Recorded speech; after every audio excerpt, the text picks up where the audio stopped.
Start Initiative to aid delinquent taxpayers. This initiative was established for anyone facing financial hardship and unable to pay their back taxes. Qualifying and enrolling in this program will stop all collections, settle your delinquent tax problem, and even reduce what you owe by thousands of dollars. Call the hotline at People's Tax Relief to see if you qualify and get this free information by dialing 800-458-9469. If you have unfiled tax returns or cannot afford to pay your personal or business back taxes, you can now get the help you need. One simple phone call can resolve your tax problem and save you thousands of dollars. To see if you qualify and to get this important free information, call 800-458-9469. 800-458-9469. 800-458-9469.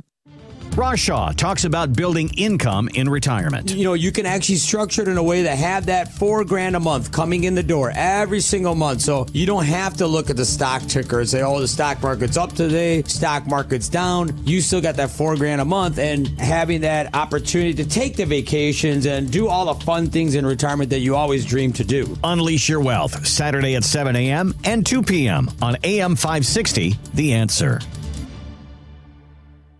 Would you like to have your mortgage or rent paid for all of 2026? That sounds like a Christmas miracle, doesn't it? This is what Christmas is all about. Yeah, well, that's exactly what AM 560 The Answer wants to do for you. Go to 560theanswer.com/miracle to enter our Christmas Mortgage Miracle Contest. Enter once per day, every day, between now and December 20th. You can have your rent or mortgage paid for all of next year. It's a Christmas miracle. Nice. Go to 560theanswer.com/miracle.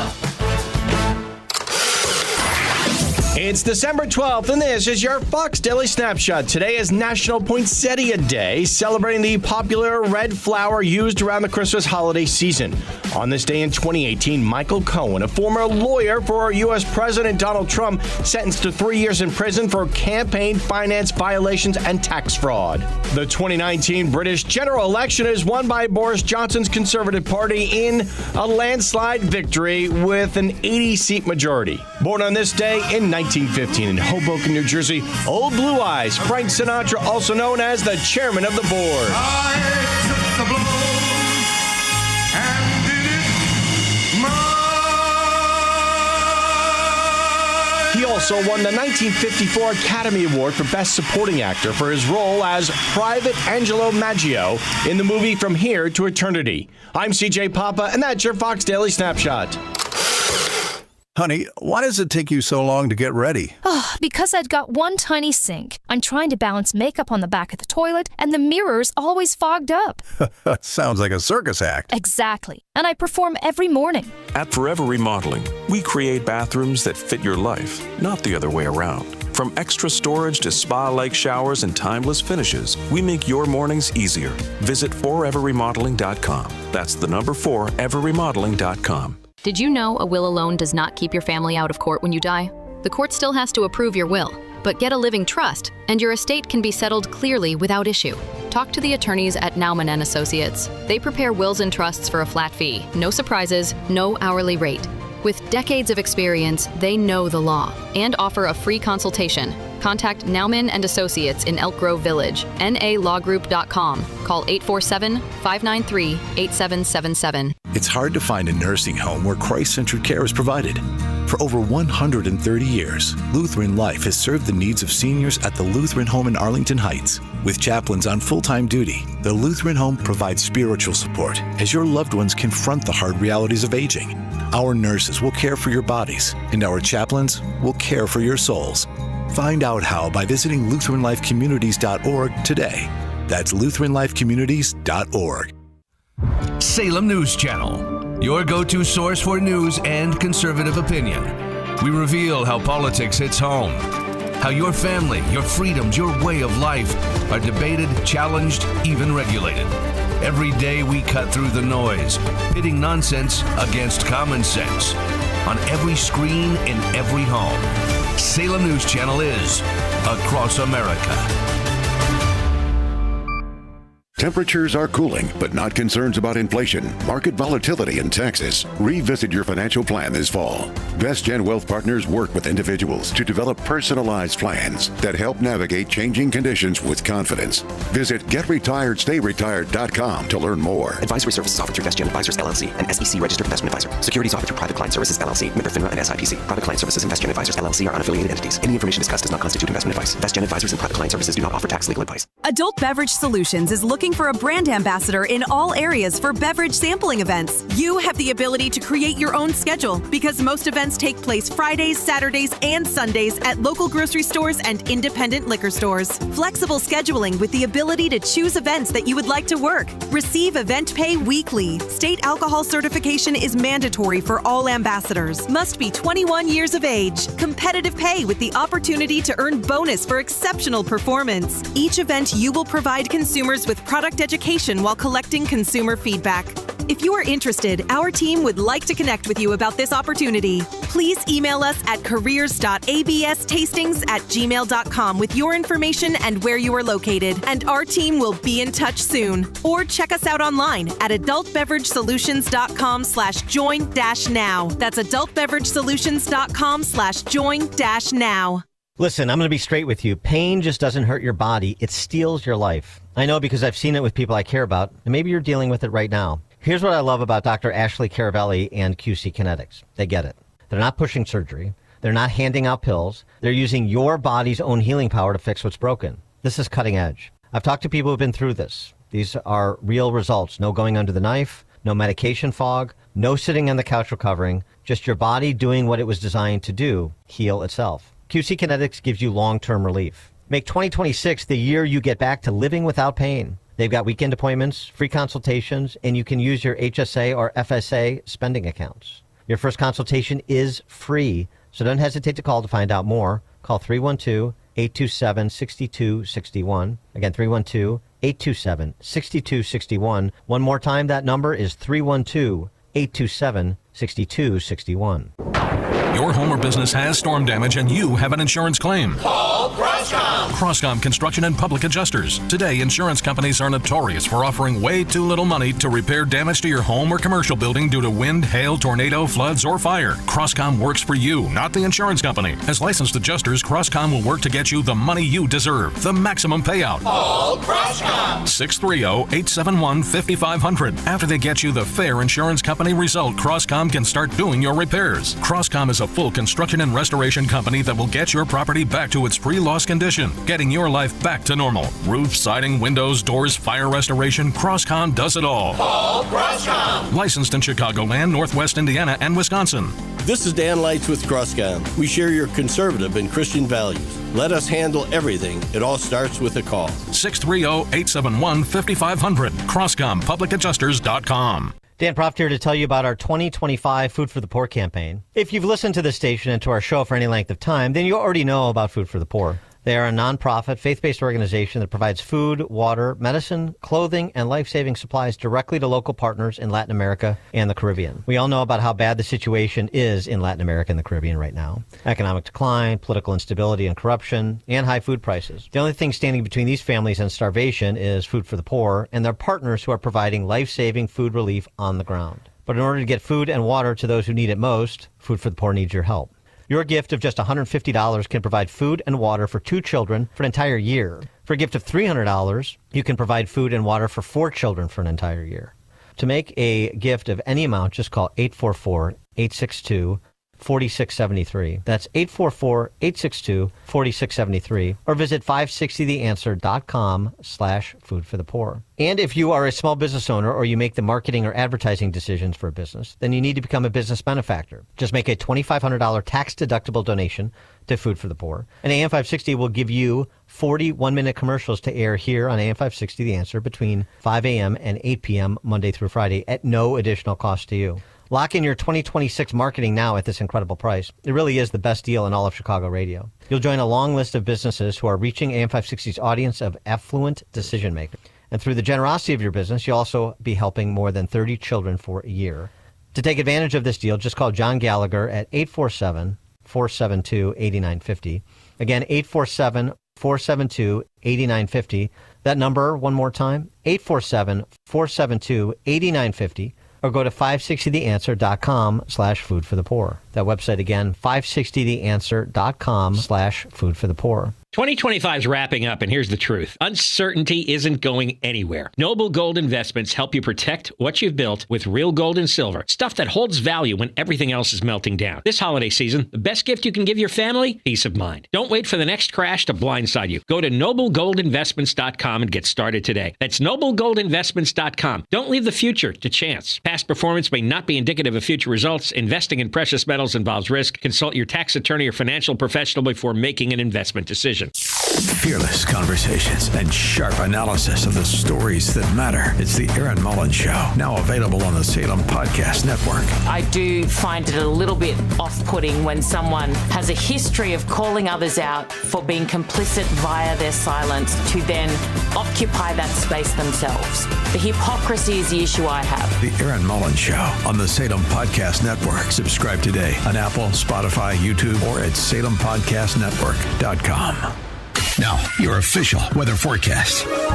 Today will be mostly cloudy and chilly with a few flurries reaching a high of 32. Tonight, expect bitterly cold temperatures with low clouds dropping to a low of 5. Tomorrow will be frigid with snow and flurries accumulating a coating to an inch and a high of 10. Sunday will be mostly sunny and frigid with a high of 10. I'm meteorologist Jason Caterina on AM 560, The Answer. Get the latest weather, traffic, and news updates online at 560theanswer.com. Portions of the following show may be pre-recorded. This hourly segment is brought to you by Health Quest Radio with Dr. David Kolbaba. Saturday mornings at 11. Visit healthquestradio.com. Now, from the Signature Bank Studios. This is Chicago's Morning Answer with Dan Proft on AM 560. The Answer.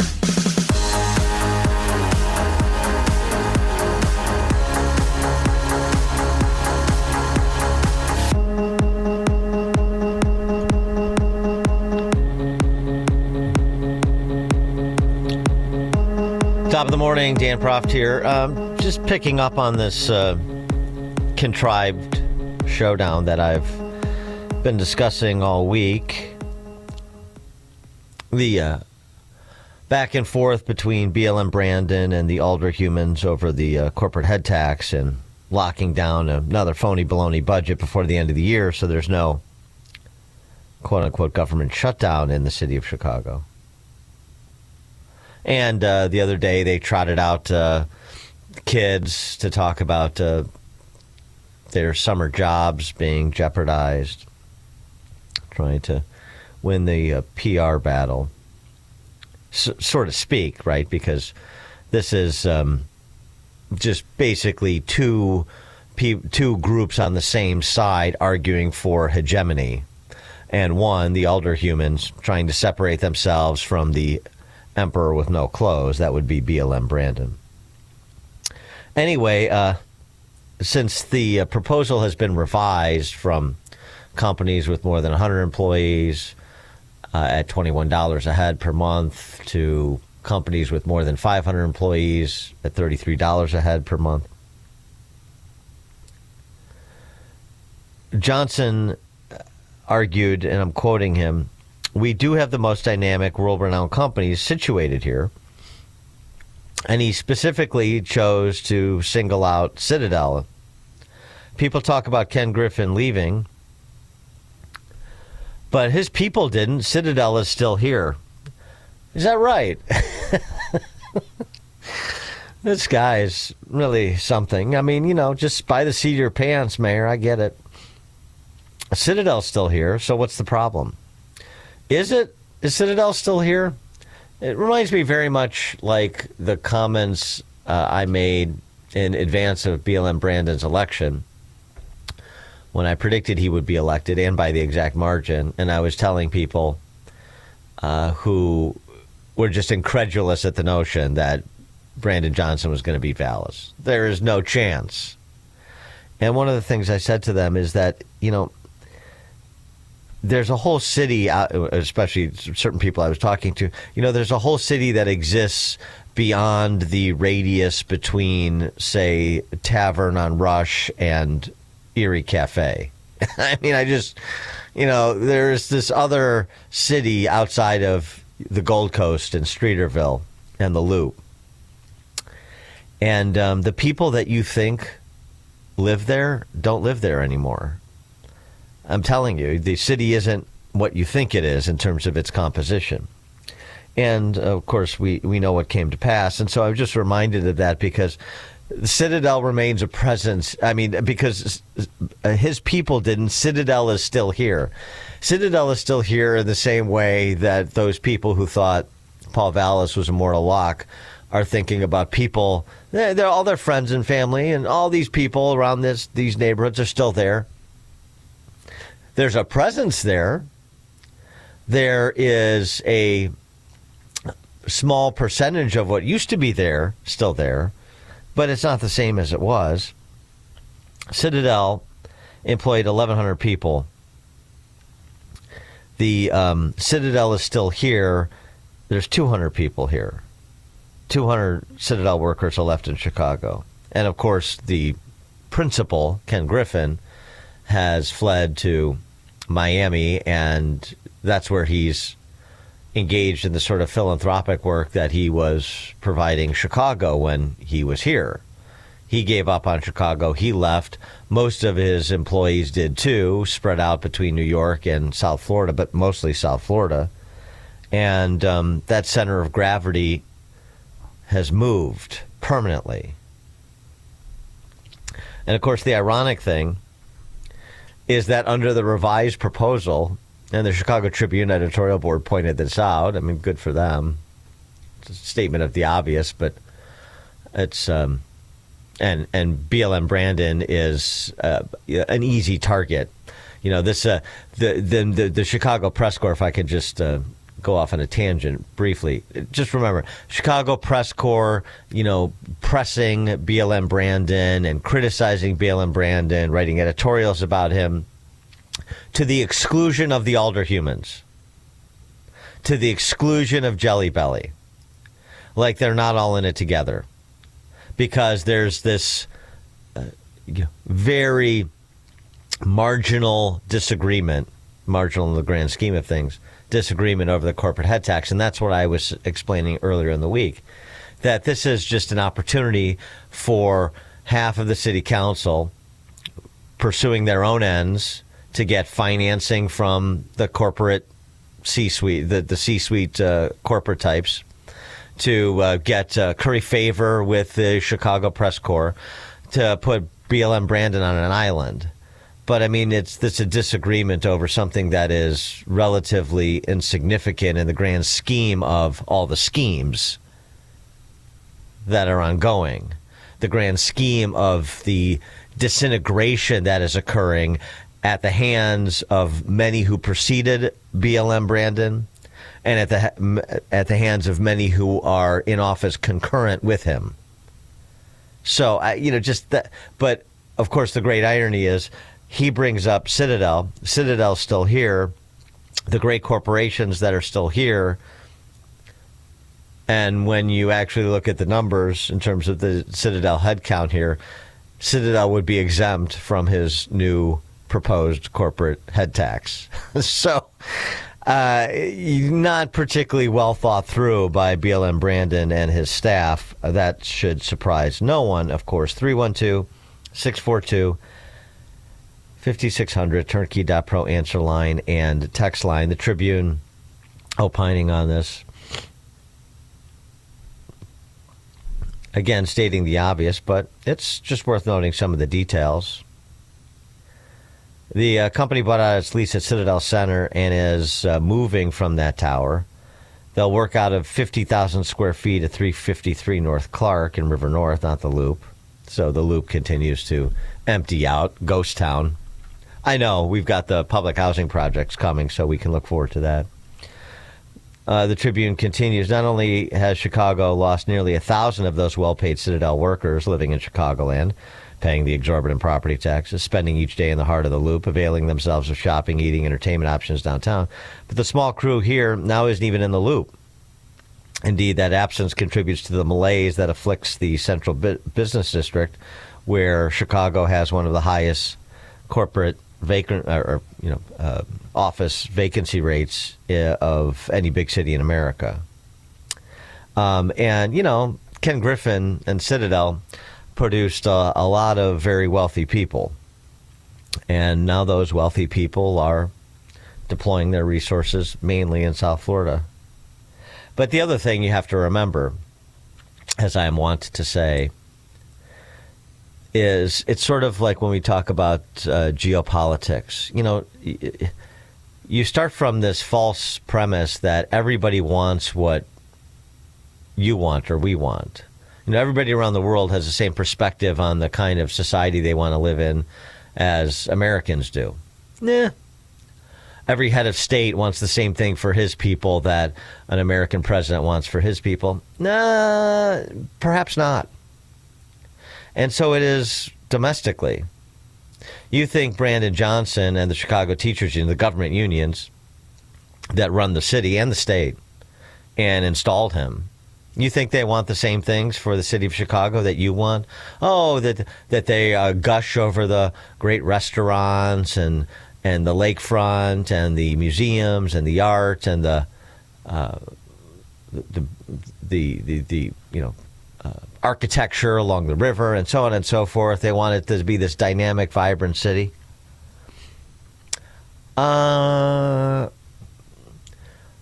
Maybe it's worth taking under consideration that they understand that the worse they make it for the makers, the better it gets for them, the takers. Because, the exodus happens slowly over time, and they behave just like the politicians do. By the time everything cracks up, I'll have gotten mine, and that's going to be somebody else's problem.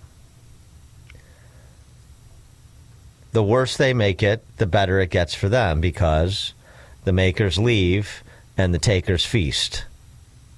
And they feast without, much dust being kicked up by any sort of opposition party, because the numbers become such that it's difficult to find an opposition party unless you're going to try to run to the left of the incumbent party. And that's increasingly difficult to do, isn't it?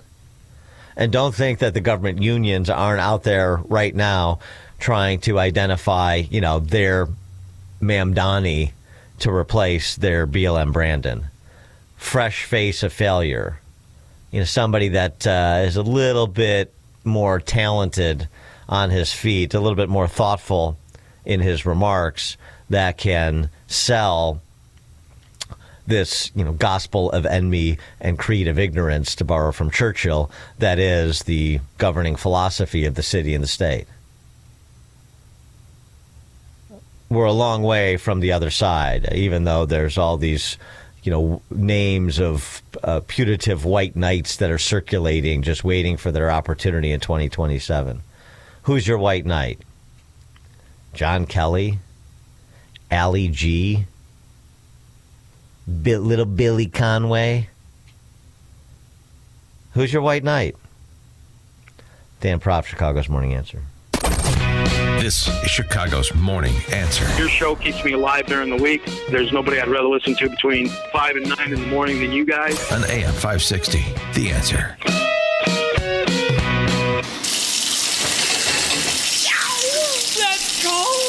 Don't get stuck with a cold shower this fall. Give CenterGuard Plumbing a call. Get a new 40-gallon water heater installed for just $1,195 for standard installation, or a 50-gallon heater for $1,295 standard installation. A proud new sponsor of AM 560, CenterGuard is offering specials on new water heaters. Don't wait. The cold temperatures are coming, and the same can happen to your water heater. If you're having hot water issues or your water heater's over 8 years old, take advantage of this fall special today. CenterGuard Plumbing is Chicagoland's same-day water heater experts.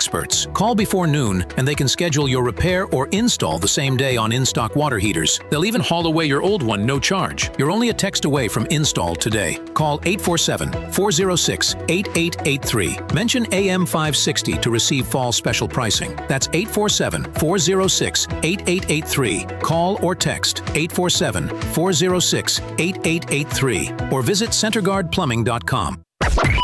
AM 560, The Answer.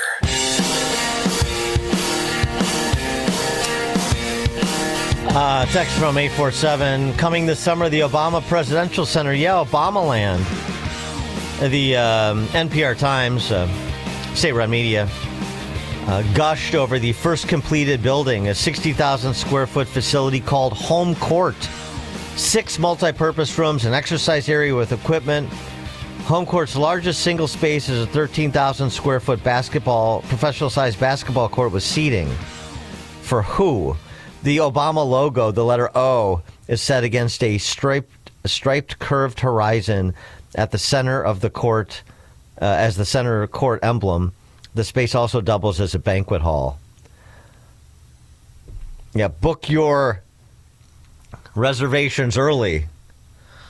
Weddings and bar mitzvahs for that brutalist building that's under construction and undercapitalized and underwhelming. Coming up at 5:38, our latest installment of Sports and Politics. Oh, my goodness. The story of former Michigan football coach Sharon Moore, 5:38. Good morning. It is 24 degrees here in Chicago on AM 560 The Answer. I'm Stace Keene in the AM 560 newsroom. Police have arrested 3 people they say are responsible for targeting a 73-year-old Homer Glen woman, forcing her into her home and robbing her on Wednesday. According to reports, police received a similar call yesterday regarding a woman in Lamont. Police say 2 men forced their way into that woman's home. In both cases, the suspects drove off in a black Acura. Police in Joliet found the Acura, attempted to pull it over, leading to a chase. The driver eventually crashed the vehicle in Will County, where 3 men attempted to run from authorities. 2 men and 1 juvenile were arrested. Authorities say all 3 have extensive criminal backgrounds. 2 Chicago police officers were injured after their vehicle struck a median. According to reports, the officers were responding to a call yesterday morning when they swerved to miss a vehicle and instead hit a raised center median. The officers were taken to the hospital for treatment of minor injuries. This report is sponsored by Blindster.com. Blindster.com sells custom blinds, shades, and shutters at low prices. Their blinds are handcrafted to fit your windows, and if they don't for any reason, they'll remake them for free. Your satisfaction is always guaranteed at Blindster.com. Would you like to have your mortgage or rent paid for all of 2026? That sounds like a Christmas miracle, doesn't it? This is what Christmas is all about. Yeah, well, that's exactly what AM 560 The Answer wants to do for you. Go to 560theanswer.com/miracle to enter our Christmas Mortgage Miracle Contest. Enter once per day, every day, between now and December 20th. You could have your rent or mortgage paid for all of next year. It's a Christmas miracle. Nice. Go to 560theanswer.com/miracle. Signature Bank is Chicago's fastest growing independently owned business bank, a bank where relationships still matter. I'm Dan Proft, and I know this because Signature Bank is my business bank. Hey all, Jim Carr here. I am the owner of Carr Machine and Tool in Elk Grove Village and loyal customer of Signature Bank. As a second generation owner, I knew I had to shift from operating as an old school machine shop to what I can proudly say is now one of the fastest growing aerospace manufacturing facilities in the region. Signature Bank was there every step of the way through our expansion efforts, including financing our new state-of-the-art facility. Their valuable industry expertise and constant communication throughout the construction process made our vision possible. Many thanks to Signature Bank for supporting Carr Machine and Tool. You set the bar high for other banks. Signature Bank helps local businesses succeed. Want to learn how Signature Bank can help turn your business vision into reality? Visit signaturebank.bank. Member FDIC, Equal Housing Lender. When you're looking to make your business bulletproof, what comes to mind? Trustworthiness? Accuracy? Truthiness? Well, that's not even a real word. In today's competitive business landscape, considerations like trust, attention to service, accuracy, and knowledge are critical. So is cost, and finding the right balance is important, especially where your business insurance, employee benefits, and executive compensation needs are concerned. For bulletproofing your business, remember DSP Insurance Services. DSP is family-owned and has provided comprehensive risk management solutions and strategic excellence across industries for over 40 years. Business owners continue to partner with DSP because they offer the robust services of a national broker, yet a personal touch that is harder than ever to find these days. Contact DSP Insurance Services for a business and risk audit today. Visit online at dspmybusiness.com. That's dspmybusiness.com. DSP Insurance, your outsourced risk management department since 1981. Check off the wish list with instant savings and free battery offers on select Steel tools. Shop online or in store. Now, your official weather forecast. Today will be mostly cloudy and chilly with a few flurries reaching a high of 32. Tonight, expect bitterly cold temperatures with low clouds dropping down to 5. Tomorrow will be frigid with snow and flurries accumulating and coating to an inch and a high of 10. I'm meteorologist Jason Caterina on AM 560, The Answer. Get the latest weather, traffic, and news updates online at 560theanswer.com. Now, from the Signature Bank Studios. Sports and politics and sports and politics and sports and politics and intersection. Arrogance and ignorance. Arrogance, ignorance, and arrogance and ignorance. Intersection. Top of the morning, Dan Proft here. A couple of topics in sports and politics I want to cover, but we have to discuss Michigan football coach, former Michigan football coach. I don't know, about 72 hours ago, a guy was making $6 million and was the head coach of one of the premier football programs in the country. Now he's no longer the football coach. He's not going to get his payout. He was fired for cause for what was termed an inappropriate relationship. And he is scheduled to be arraigned on assault charges tomorrow. But this goes beyond Sharon Moore, it appears, to the institution of the University of Michigan football program and, by extension, the University of Michigan, which is one of the premier state schools in the country, if you believe in such things. If you believe that you can call anything premier in higher education these days. There are some exceptions. I'm not, and Michigan in some respects has long been one, but I think this is going to have implications beyond Sharon Moore. It's incredible to just watch a guy completely destroy his life in the blink of an eye.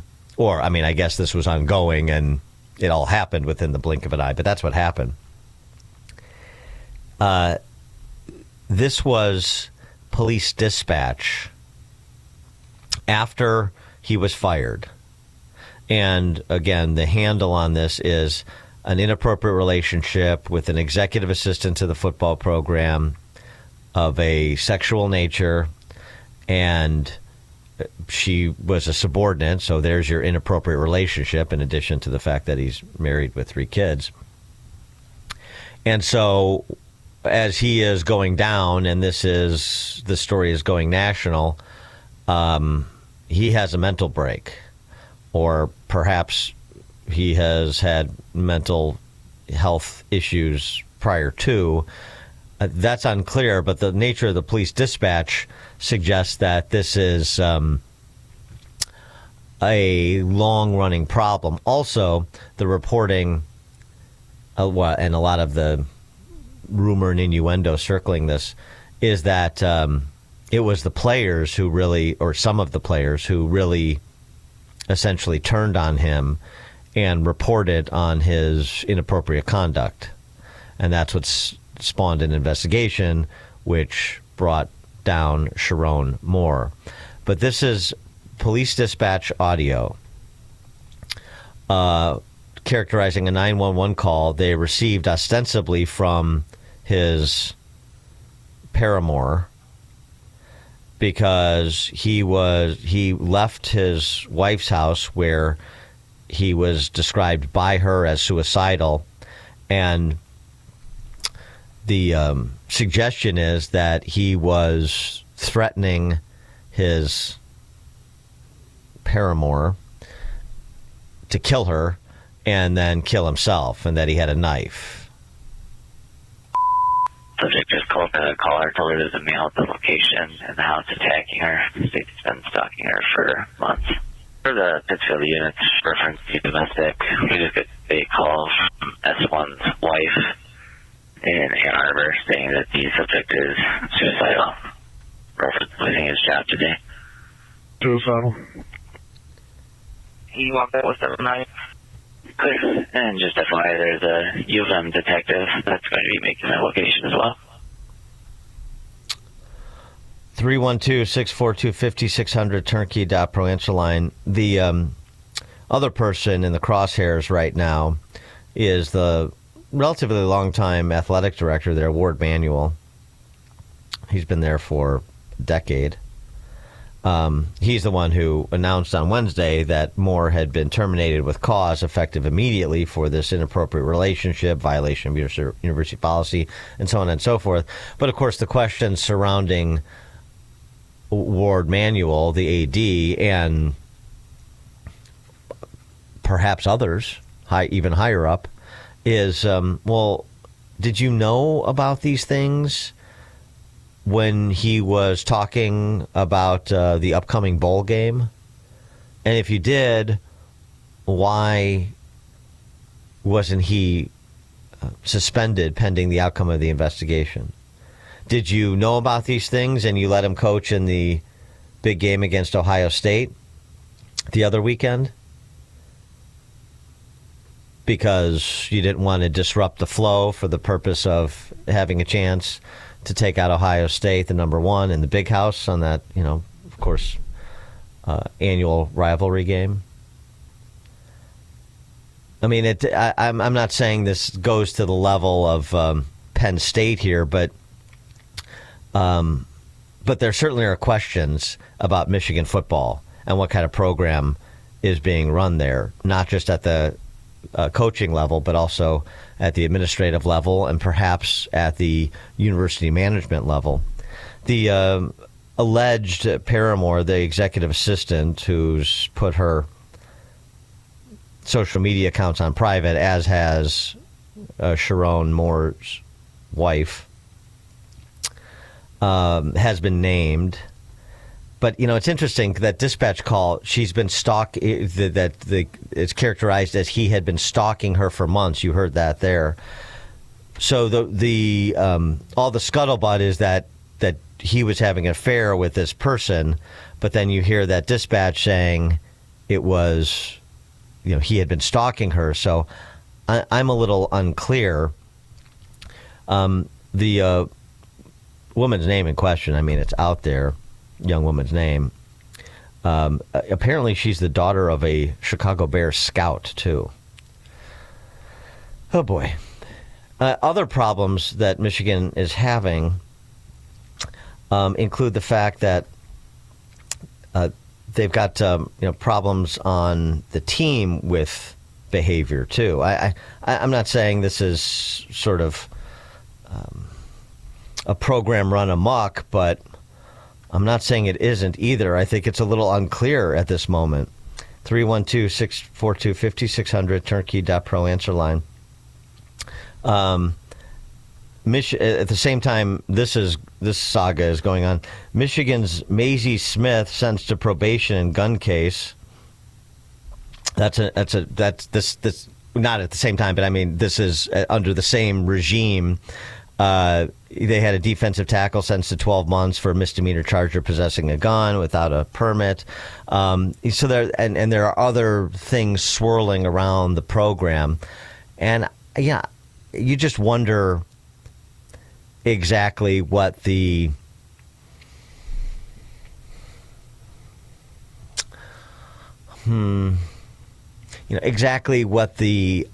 philosophy is here, particularly in the NIL era.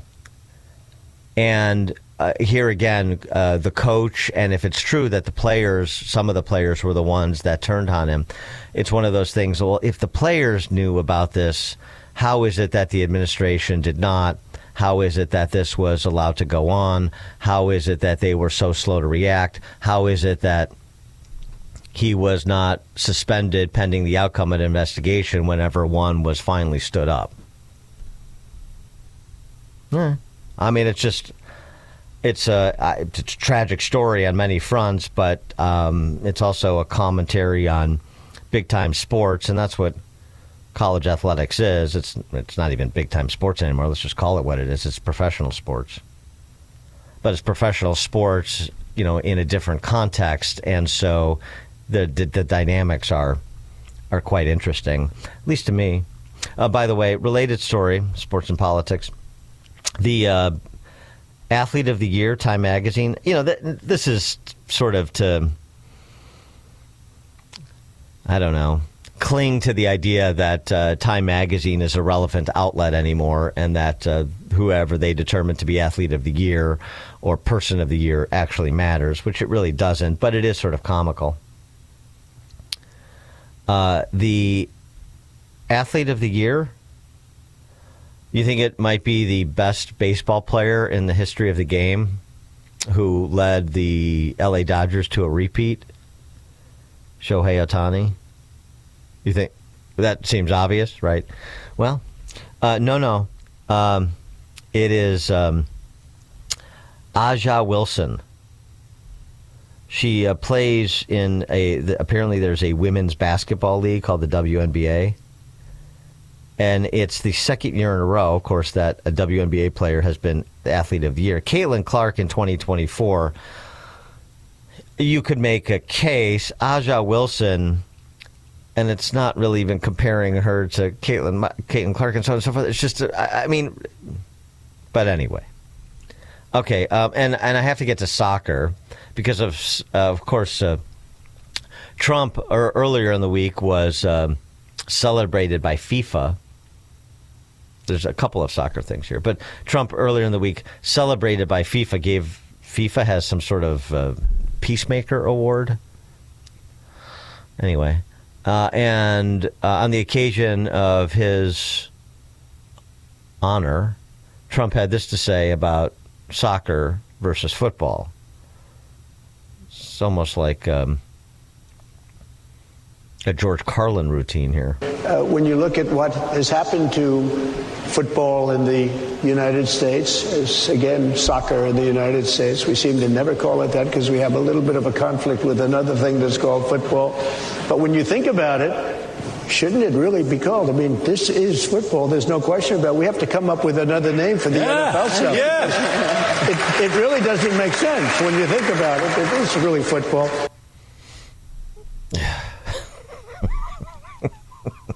Halfback passes to the center. Back to the wing. Back to the center. Center holds it. Holds it. Holds it. Yeah. Okay, Mr. President. By the way, speaking of which, did you see with respect to soccer, and that's what it is, I think the NFL's and America will hold on to football with all due respect, Mr. President. The 2026 World Cup match, Seattle organizers decided months ago that June 26th would be their LGBTQIA plus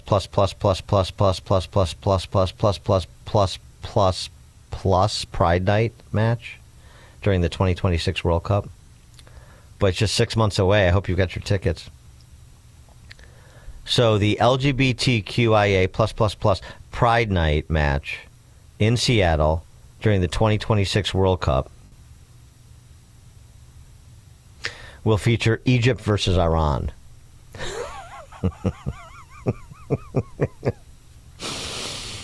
That's a match that you can have a Pride Night in Seattle. I don't know that a Pride Night match, Egypt versus Iran, would work in Cairo or Tehran. You know what I mean? Of course, this is done completely unironically by Seattle organizers and soccer fans because they have no sense of irony. You'll see all your favorite soccer stars like Arriaga, Arriaga 2, Barriaga, Aruglia, and Pizzozza. And, of course, that match, like all soccer matches, will decide the greatest nation on earth. This match will determine once and for all which nation is the greatest on earth, Mexico or Portugal. Dan Propp, Chicago's Morning Answer. Before you see it on TV, share it on Facebook, or read about it in the paper, hear it here first. This is Chicago's Morning Answer on AM 560. The Answer. Hello, this is Alistair Begg. In September of 2026, I'll be teaching the Bible as we cruise through the Norwegian fjords. I'd love for you to join me. Call 855-565-5519 or visit deeperfaithcruise.com. Dan Proft here to tell you about our 2025 Food for the Poor campaign. If you've listened to this station and to our show for any length of time, then you already know about Food for the Poor. They are a nonprofit, faith-based organization that provides food, water, medicine, clothing, and life-saving supplies directly to local partners in Latin America and the Caribbean. We all know about how bad the situation is in Latin America and the Caribbean right now. Economic decline, political instability and corruption, and high food prices. The only thing standing between these families and starvation is Food for the Poor and their partners who are providing life-saving food relief on the ground. But in order to get food and water to those who need it most, Food for the Poor needs your help. Your gift of just $150 can provide food and water for 2 children for an entire year. For a gift of $300, you can provide food and water for 4 children for an entire year. To make a gift of any amount, just call 844-862-4673. That's 844-862-4673. Or visit 560theanswer.com/foodforthepoor. Hey, you want to give the gift they'll actually use this holiday? Peace of mind? Give the people in your life something that will protect them. Go to BYRNA.com today. They are the world leader in less lethal personal defense. It's compact, it's concealable, it's powerful. The newest burner, compact, fits in a pocket, a purse, while delivering real stopping power for up to 60 feet away. I carry one every day. I recommend every family have a burner. Every person have one. Now, it fires potent, kinetic, and aerosol rounds that can stop any attacker in their tracks for up to 40 minutes. It's legal in all 50 states. You don't need a background check. It ships right to your door. Burner gives both the gift giver and the recipient peace of mind, not just for the holidays, but all year round and for many years to come. Protect your loved ones. Safety is priceless. Visit BYRNA.com today and find the right launcher for you and your family. That's BYRNA.com.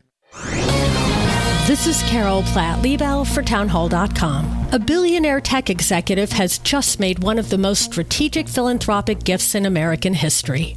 Michael Dell, founder and CEO of Dell Technologies, and his wife Susan are giving more than $6 billion to seed savings accounts for 25 million American children 10 and younger. Each child will receive $250. This won't lift families out of poverty, but it will offer 25 million children a concrete reason to master financial literacy and their own stake in America's economic system. Generosity is always noble, but too often giving on the left relies on top-down programs that breed dependency. The Dells have taken the opposite approach, a bottom-up investment that nurtures ownership, hope, and a sense of belonging. This is philanthropy with a heart and a brain. America owes the Dells a true debt of gratitude. At AlmostFreeTeeth.com, they're dedicated to making smiles great again. If you have medical PPO insurance, find out how you could save 90% off on average to get a beautiful dental implant-supported smile. Check if you qualify right now at AlmostFreeTeeth.com. AM 560, The Answer.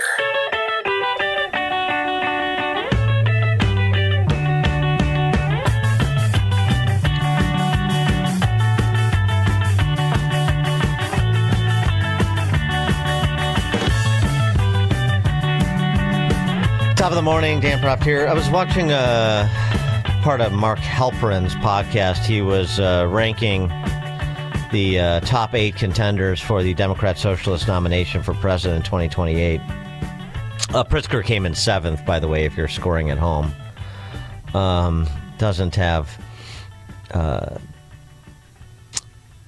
has not, captured the imagination of the leftists, though he tries. Inauthenticity is part of his problem. But I digress, because moving up the charts, she wasn't even in his top 8 until this a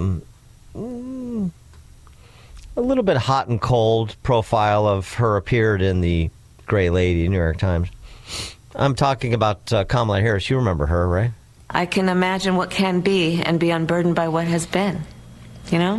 What can be unburdened by what has been. What can be unburdened by what has been. What can be unburdened by what has been. What can be unburdened by what... She said in an interview with the New York Times, I understand the focus on 28 and all that, but there will be a marble bust of me in Congress. I am a historic figure like any vice president of the United States ever was. Well said. I am a historic figure like any vice president of the United States ever was. That is not terribly good grammar, but okay. She is still very much contemplating running again in 28, and I'm a proponent of it. But the New York Times is worried because, as the author Shane Goldmacher writes, and I do say author, not reporter, because they're in the business of storytelling, not reporting. She has done little to distance herself from the big guy, besides admitting aloud that it was recklessness on her part to not have discouraged him from running again. There's been virtually none of the strategic repackaging that a future candidate typically does, the buffing out of flaws, the shining up of strengths. Well, why would you need to do that when you're a historic person? And you know how somebody's a historic person. Well, they tell you, of course. She's a historic person. There's a number of good lines in this piece. I mean, it doesn't rise to the level of Kamala in her own words on the campaign trail when she's explaining complicated concepts and burgeoning technology. AI is kind of a fancy thing. It's, first of all, it's 2 letters. It means artificial intelligence. Sure but does. Ultimately what it is it's about machine learning. And so the machine is taught.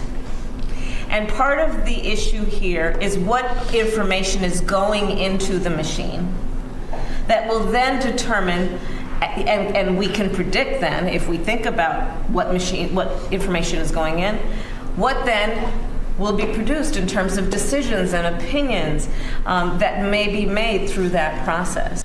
I mean, it just screams ideal leader for the digital age, doesn't it? Although Mark Halperin points out one of Kamala's strengths is she doesn't like to be pressured into making decisions. She doesn't really like to take a stand on issues. Sure, that should work out well. Anyway, some of the other fun lines here. Inside her husband's Los Angeles golf club in June, Ms. Harris gathered her political brain trust to think through whether she should run for governor of California. She called Zohran Mamdani, the incoming mayor of New York City, the day after he won, offering advice on how to hire his staff and serve as an executive. Well, she could also be, an executive coach. No question. Miss Harris is busy selling books, a lot of them. She is not yet selling herself. Really? Well, she's going to have a marble bust. I'll tell you what, thinking about that and selling herself, she is not yet selling herself? Isn't that how she became vice president in the first place? That marble bust should be her on a sidewalk with a lamppost, if you get what I mean. It is now 6 o'clock on AM 560 WIND Chicago. Will he be detained again? I'm Dave Anthony, Fox News. The morning after Kilmar Abrego Garcia was set free by a federal judge's order and returned to his home in Maryland.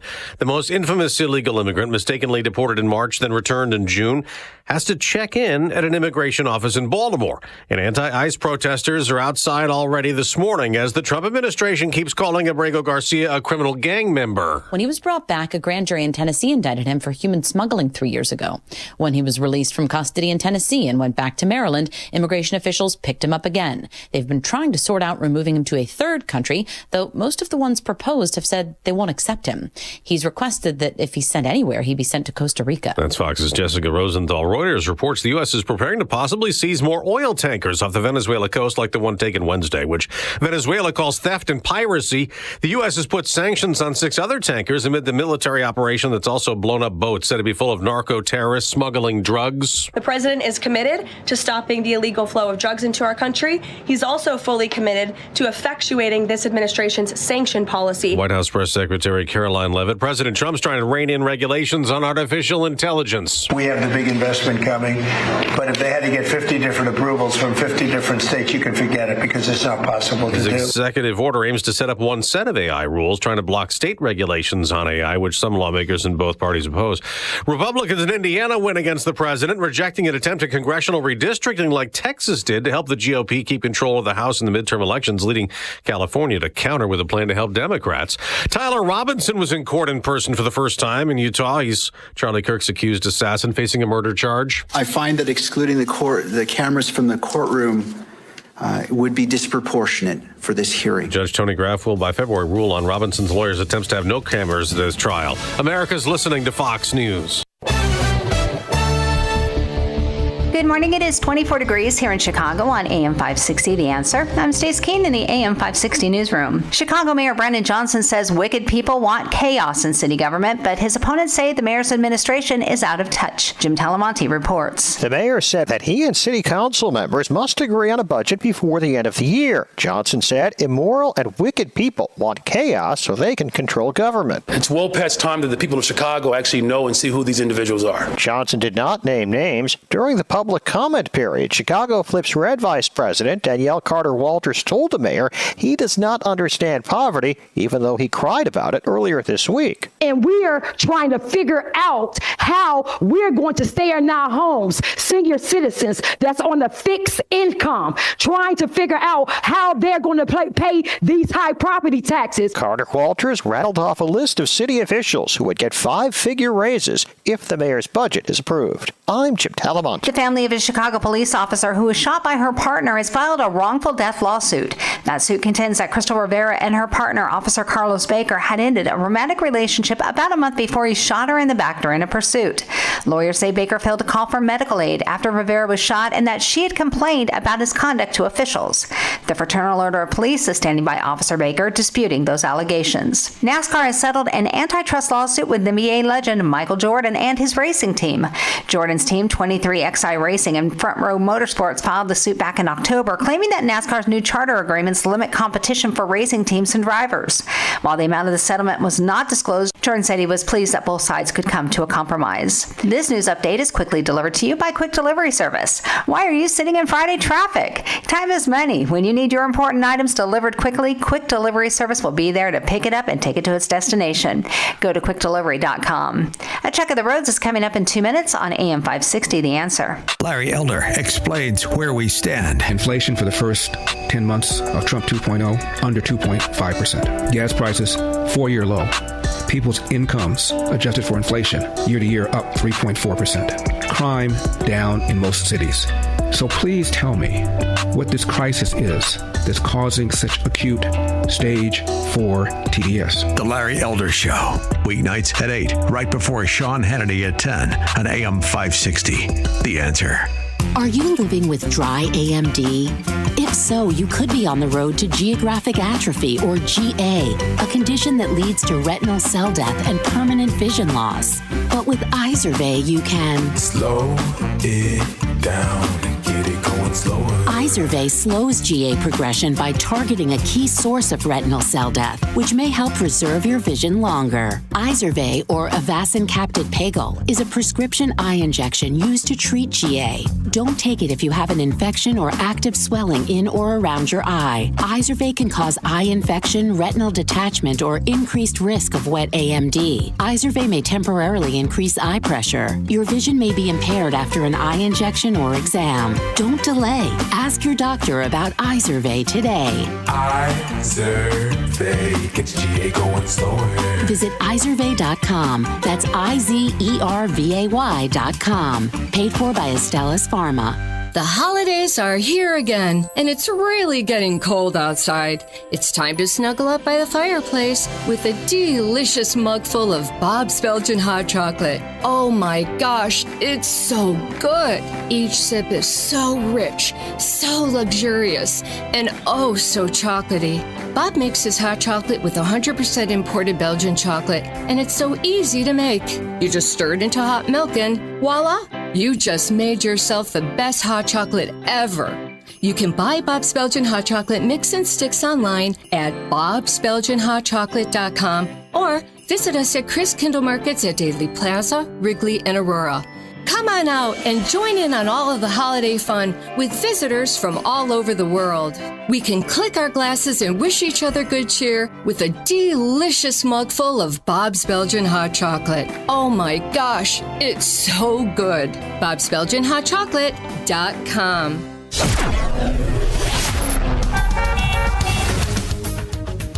Taking a look at the roads from the Team Hochberg Traffic Center, I'm Sue Aller. 14 minutes both ways this morning on the Eden from Lake Cook to Montrose, so looking pretty good. The Kennedy inbound from O'Hare to the Byrne interchange, 17 minutes. Outbound is 21. The Eisenhower from the Jane Addams to the old post office is 27. Outbound is 30 minutes. Inbound Stevenson from the Tri-State to Lakeshore, 18 minutes. Outbound is 15. Looking good on the Dan Ryan from 95th to the Byrne interchange. Inbound is 13 minutes. Outbound is 10. Watch out for some fire department activity on the south side, right on Michigan Avenue, both ways between Cermak Road and Cullerton Street. This report is a service of Team Hochberg. They've helped thousands of AM 560 listeners with the best rates and service. Let Team Hochberg help you by visiting 56david.com or call 855-563-2843. That's 56david.com, lower.com, equal housing lender, NMLS 1124061. Chicago's Morning Answer continues next, but now a check of your forecast from the National Weather Service. Today will be mostly cloudy and chilly with a few flurries reaching a high of 32.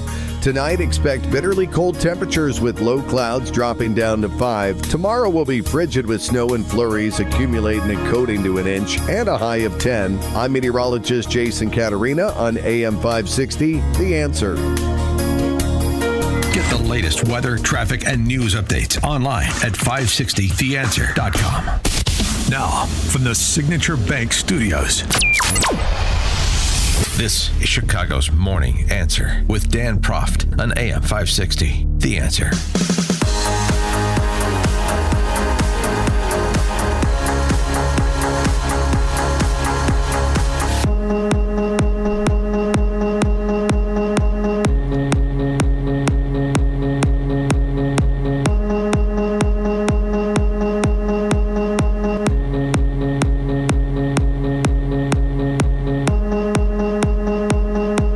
Top of the morning, Dan Proft here, member of Illinois' August congressional delegation, Delia Ramirez. She's an open borders crank, and a particularly vitriolic one at that. She had the occasion to grandstand over DHS Secretary Kristi Noem in a committee hearing, and she, in a pro forma fashion, told Kristi Noem she can take the stairs or be treated to the window. I want to be very clear. You have misused resources appropriated by Congress. You've engaged in unethical behavior. You have repeatedly made false and misleading statements to Congress and to the press, and you've undermined the separation of powers and disregarded the role of Congress and the courts. Bottom line, you lie with impunity. You reject checks and balances, and you ignore Congress and the courts. Your options are limited. Either you're going to resign, Trump's going to fire you, or you will be impeached. I've already called for your resignation. You may remember I hand-delivered my request to you back in May, and I urge you to reconsider resignation because I've taken the first step towards your impeachment, and I've called on the Judiciary Committee to open an investigation into your lawlessness. 312-642-5600, turnkey.pro answer line. Representative Ramirez, speaking of investigations into lawlessness, what happened under Biden to those 300,000 kids that came unaccompanied to this country? The migrant kids. What went on there? We're still trying to figure it out. There was a pretty good interview of James Varney, who's an investigative reporter for RealClearPolitics.com, talking about a $23 billion system, network of nonprofits, contractors, federal agencies funded to shelter and track minors. Investigators finding tens of thousands have no recorded address, and the whereabouts of hundreds of thousands are not known.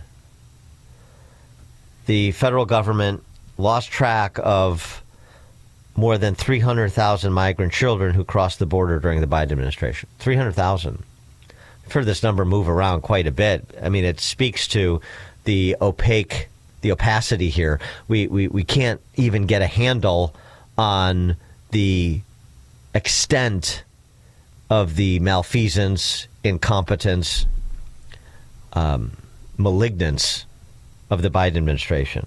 You know, I previously heard 100,000, 130,000, 300,000. Now, Varney makes the point that many of them do not want to be found, do not want to engage with federal law enforcement for one reason or the other. But there's no question that there has been a significant amount of child trafficking and child exploitation.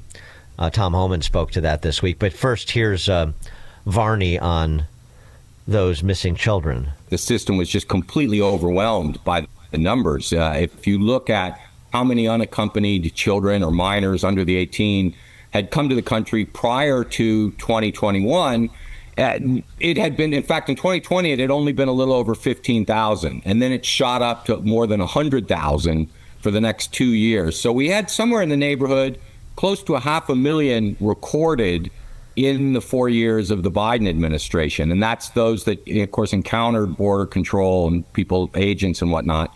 Gotaways, we don't know how many that would be. But let's just call it 500,000. That overwhelmed the system. It wasn't equipped to deal with numbers like that. And now in terms of your second question about accountability, you know, it's difficult to see exactly what went on. The people that were involved in dealing with this and were paid by the federal government to deal with this, none of them would respond to us.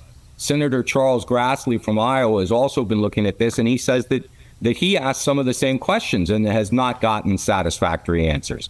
So it's hard to understand right now exactly how all that money was spent and how so many were able to go missing. The scams upon scams upon scams when it comes to all this money surrounding the importation of people in this country illegally.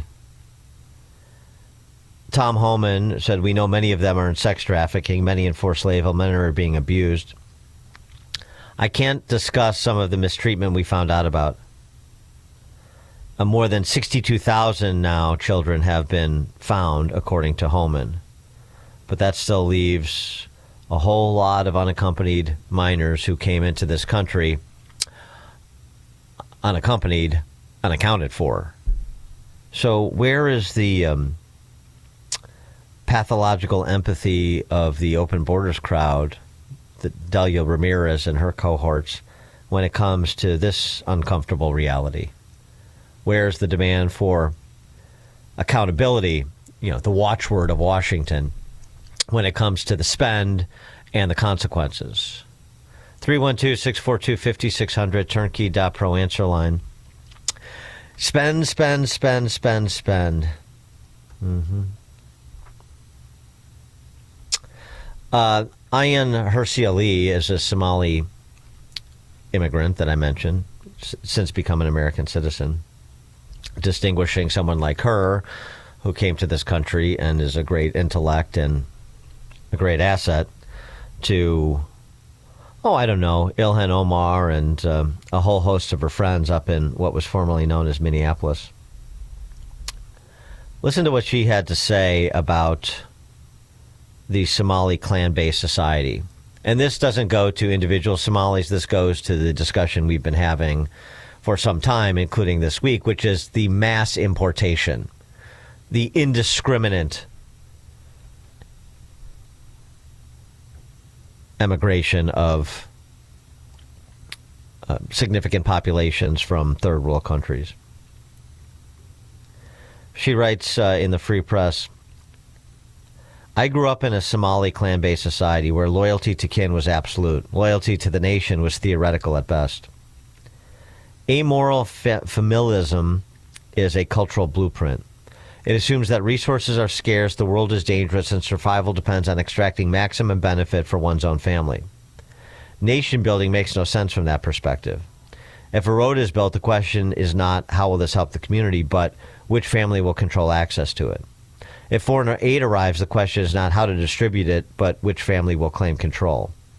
The mindset explains why Somalia collapsed.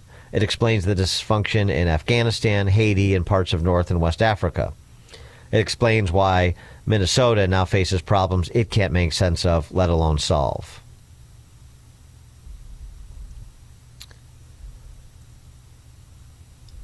Very interesting perspective. By the way, it's not at the same depth, but it's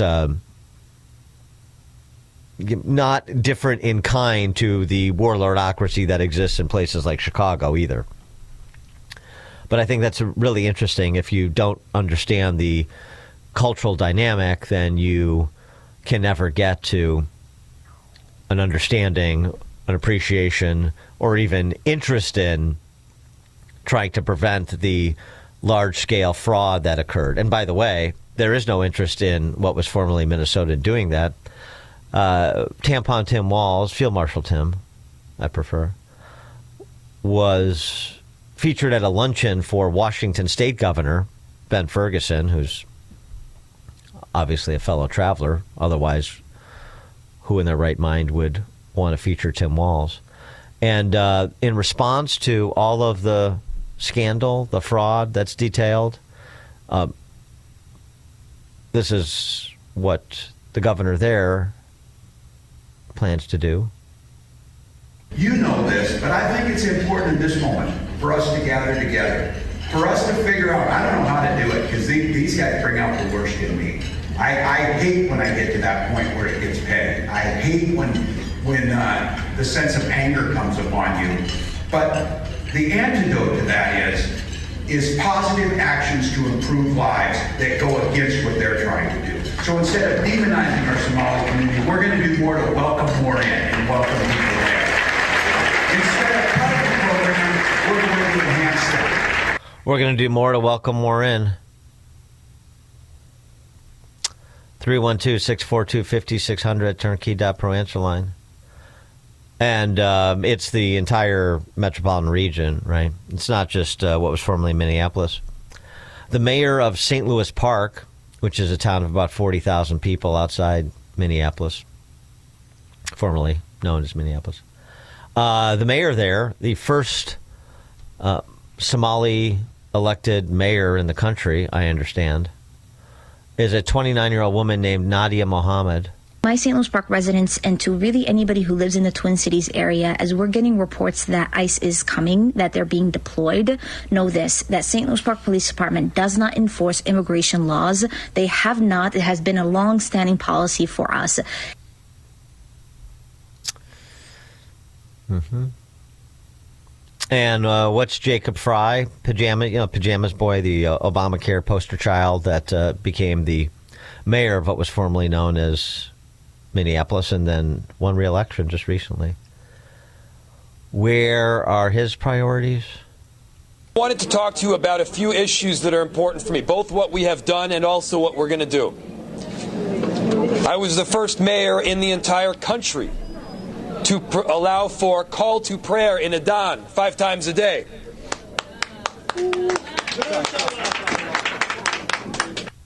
I just appreciate that he said that in his second language, English. Normally, as you know, he speaks in Somali, but he did continue on from there after congratulating himself for being the first mayor in the country, beating even the Muslim-controlled Dearborn, Michigan, in the Islamic call to prayer being a feature of life in what was formerly Minneapolis. But he built upon that. Good afternoon. I am Jacob Fry, mayor of Minneapolis. And I'm here to respond to the horrible things Donald Trump is saying about our Somalian community. We stand with you, and to my Somalis, I say, Dharam Shrapka. Hugada, pass me that. Hugadaba Duba Janila Hai Juan Kwashai Juan. George Floyd.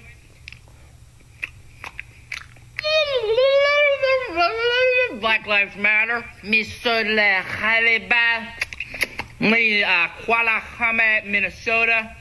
Maki Chaki Waki. Yeah, you get it. He was enjoying a traditional Somali dish while offering those comments. That was actually Tyler Fisher, who's a stand-up comedian who does a spot on Jacob Fry impersonation. 312-642-5600, turnkey.pro answer line.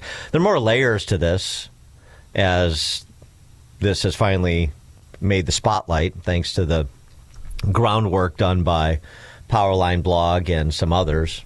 Now people are actually paying attention to this, so the damage control is in full motion. Liz Collin, former television anchor up there in what was formerly Minneapolis, and the documentarian who brought us The Fall of Minneapolis with fresh perspective on the George Floyd interaction with police, what happened that fateful day. She interviewed a whistleblower who's a TSA agent at the Minneapolis airport. And what this TSA agent saw for years, and what was allowed to happen with clearly the knowledge of TSA. So what was, you talk about the whistleblowers in state government, some 200 who penned that open letter, state workers in Minnesota penned that open letter saying Tim Walz ignored whistleblowers, tried to shut us up. This was purposeful. He knew the fraud was going on, and I'm sure others did as well, and intentionally tried to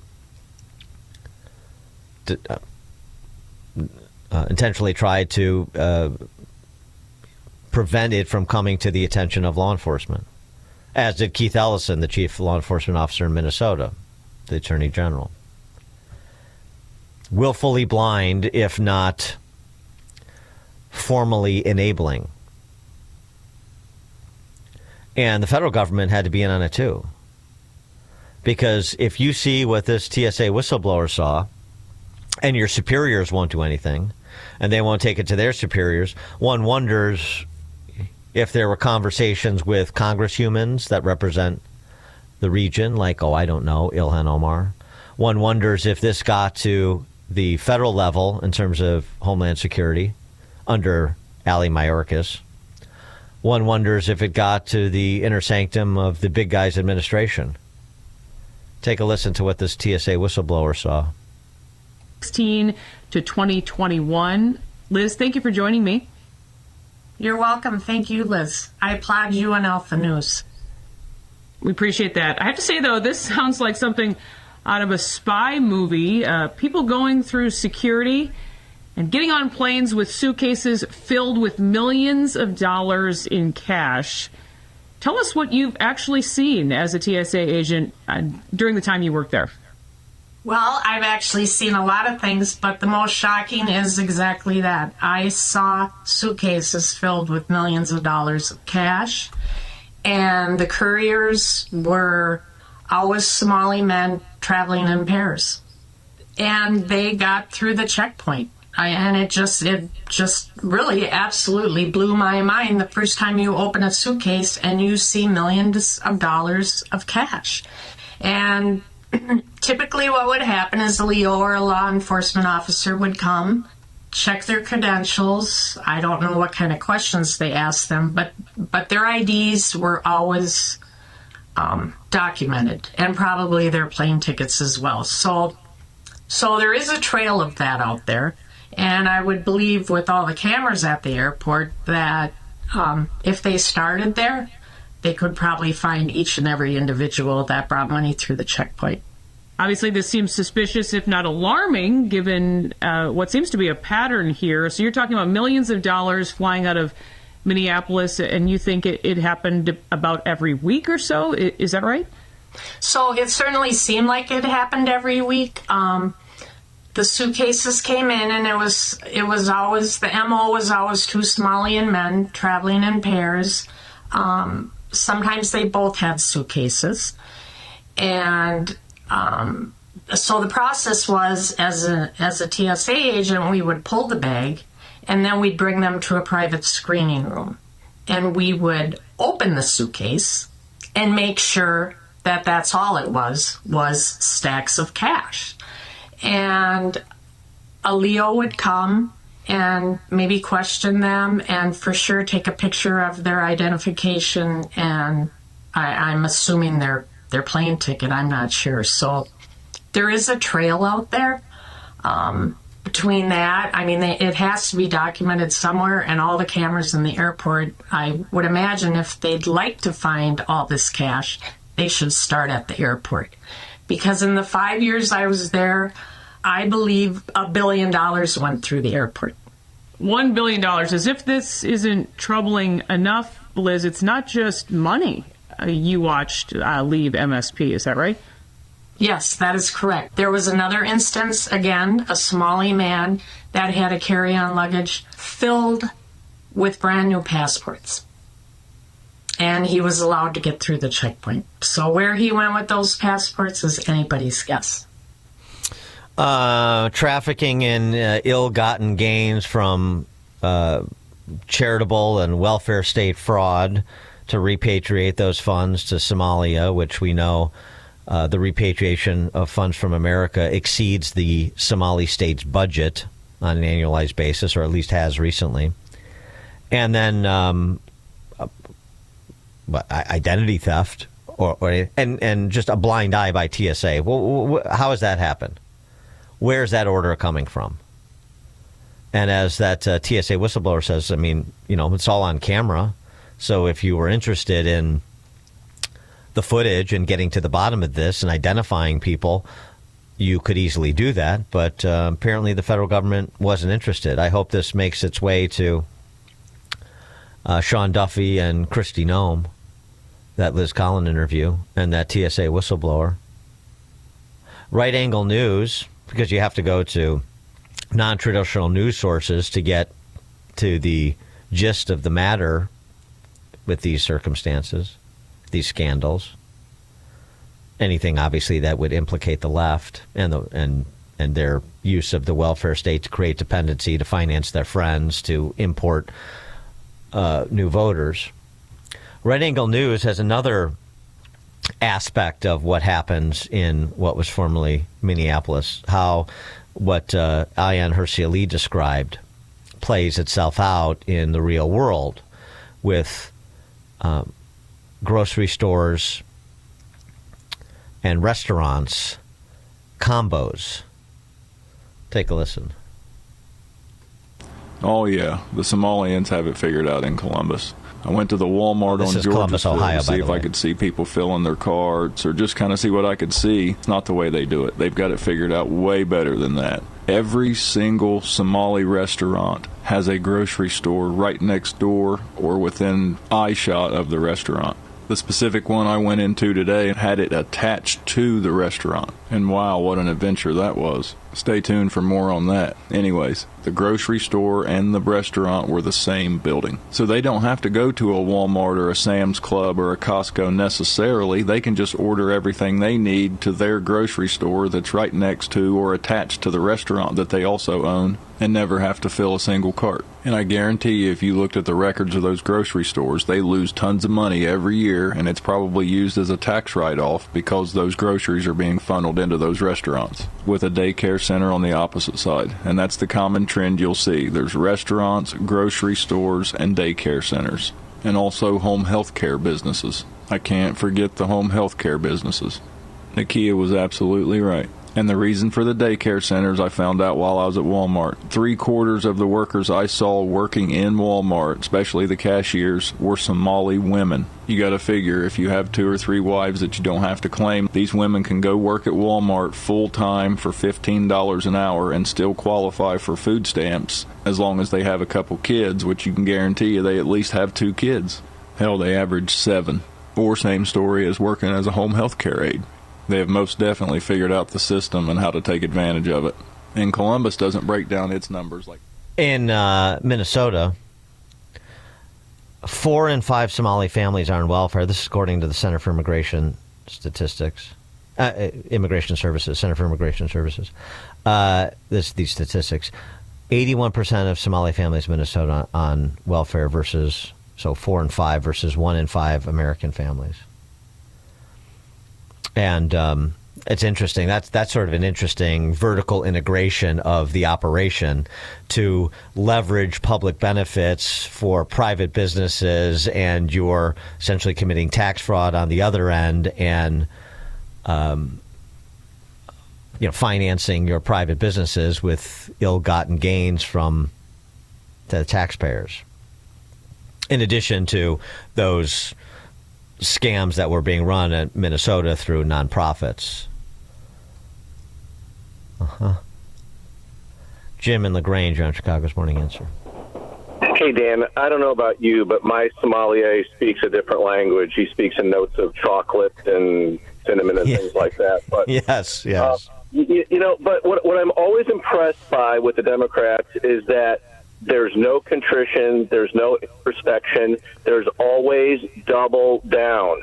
And from that perspective, Tim Walz has hit it right on the button once again. Have a great day. Thanks for the call. Right, we're going to be more welcoming to more of them. Yep. By the way, the money that didn't make its way back to Somalia and potentially, possibly, reportedly to terrorist organizations like Al-Shabaab. Federal filings, luxury cars, private villas, and overseas wire transfers. CBS News is reporting on this now. Find these legacy media outlets finding it more and more difficult to completely ignore the story. CBS News has obtained dozens of files and photos revealing how Minnesota fraudsters blew through hundreds of millions in taxpayer dollars as part of one of the biggest COVID-era fraud schemes. And that was just the one. There are layers to this, as we're learning. The files document a spending spree in which defendants, many of Somali descent, you don't say, took taxpayer money meant to feed hungry children and used to buy cars, property, and jewelry. Videos show them popping champagne in an opulent resort in the Maldives. In a text message, one defendant boasts, "You're going to be the richest 25-year-old, God willing." The documents feature exhibits from a recent federal trial, a confirmation email for a stay at an overwater villa with a private pool at the Radisson Blu Resort in the Maldives, lakefront property in Minnesota, wire transfers to China and East Africa, first-class tickets to Istanbul and Amsterdam, a 2021 Porsche Macan, stacks of cash texted between defendants, and so on and so forth. And the concern for those like Delia Ramirez who demand accountability and have great empathy. Tell me about the missing children. Tell me about the missing dollars that are supposed to go to support those in need. Tell me all about it, Delia and company. Dan Proft, Chicago's Morning Answer. Hear about the big stories of the day, then talk about them right here on Chicago's Morning Answer on AM 560. The Answer. You okay down there? I tripped over old china boxes in the basement, and now I'm stuck behind the ping pong table we never use. I'm coming to the rescue, if I can find you. You know, if we finished this basement, we could actually enjoy this space. I think it's time to call Forever Remodeling. Forever Remodeling turns disaster zones into game rooms, guest bedrooms and bathrooms, home theaters, a custom space just for you. Visit foreverremodeling.com. That's the number 4, everremodeling.com. AM 560, The Answer.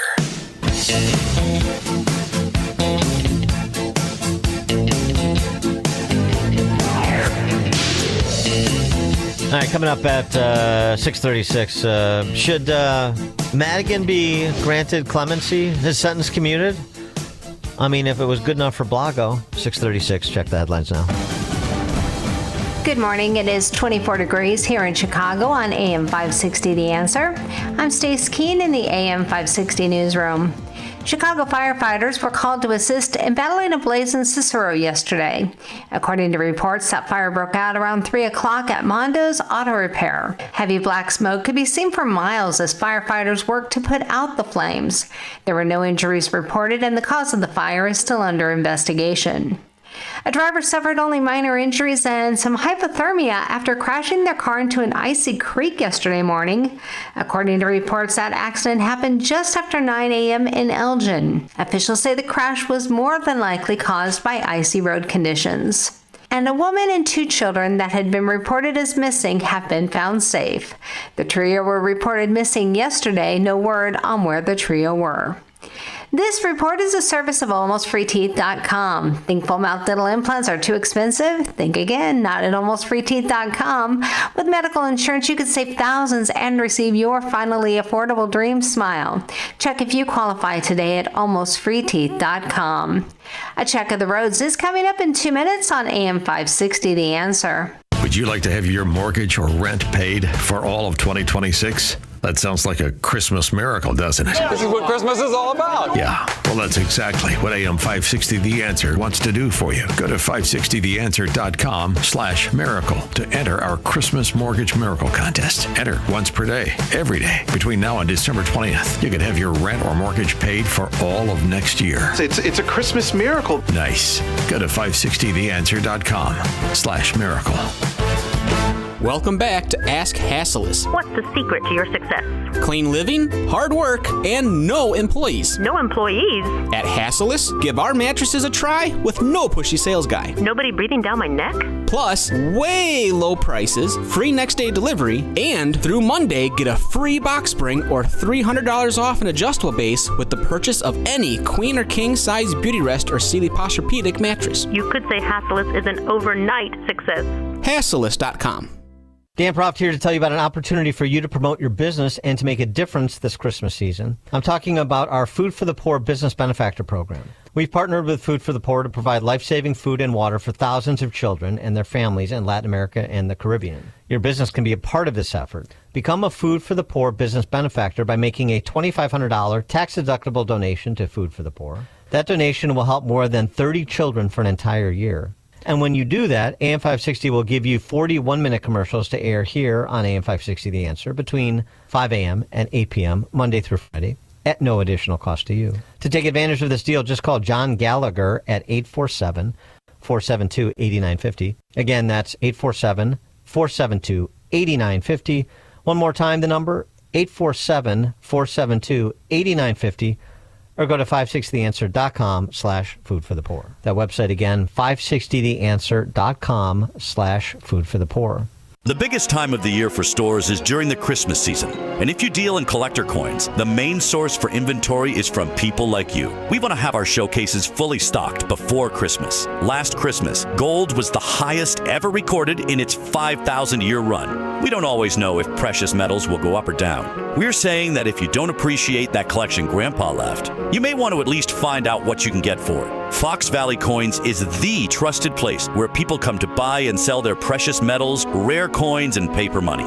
We're especially interested in purchasing now through the first week of December. And we'll still be buying after we get back from the Christmas break, but we need to purchase now. Fox Valley Coins is located one light north of I-88 on Route 59 on the Naperville-Warrenville border. We'll be closed Christmas Eve through Monday, January 4th, celebrating Jesus' birth with family and for year-end inventory.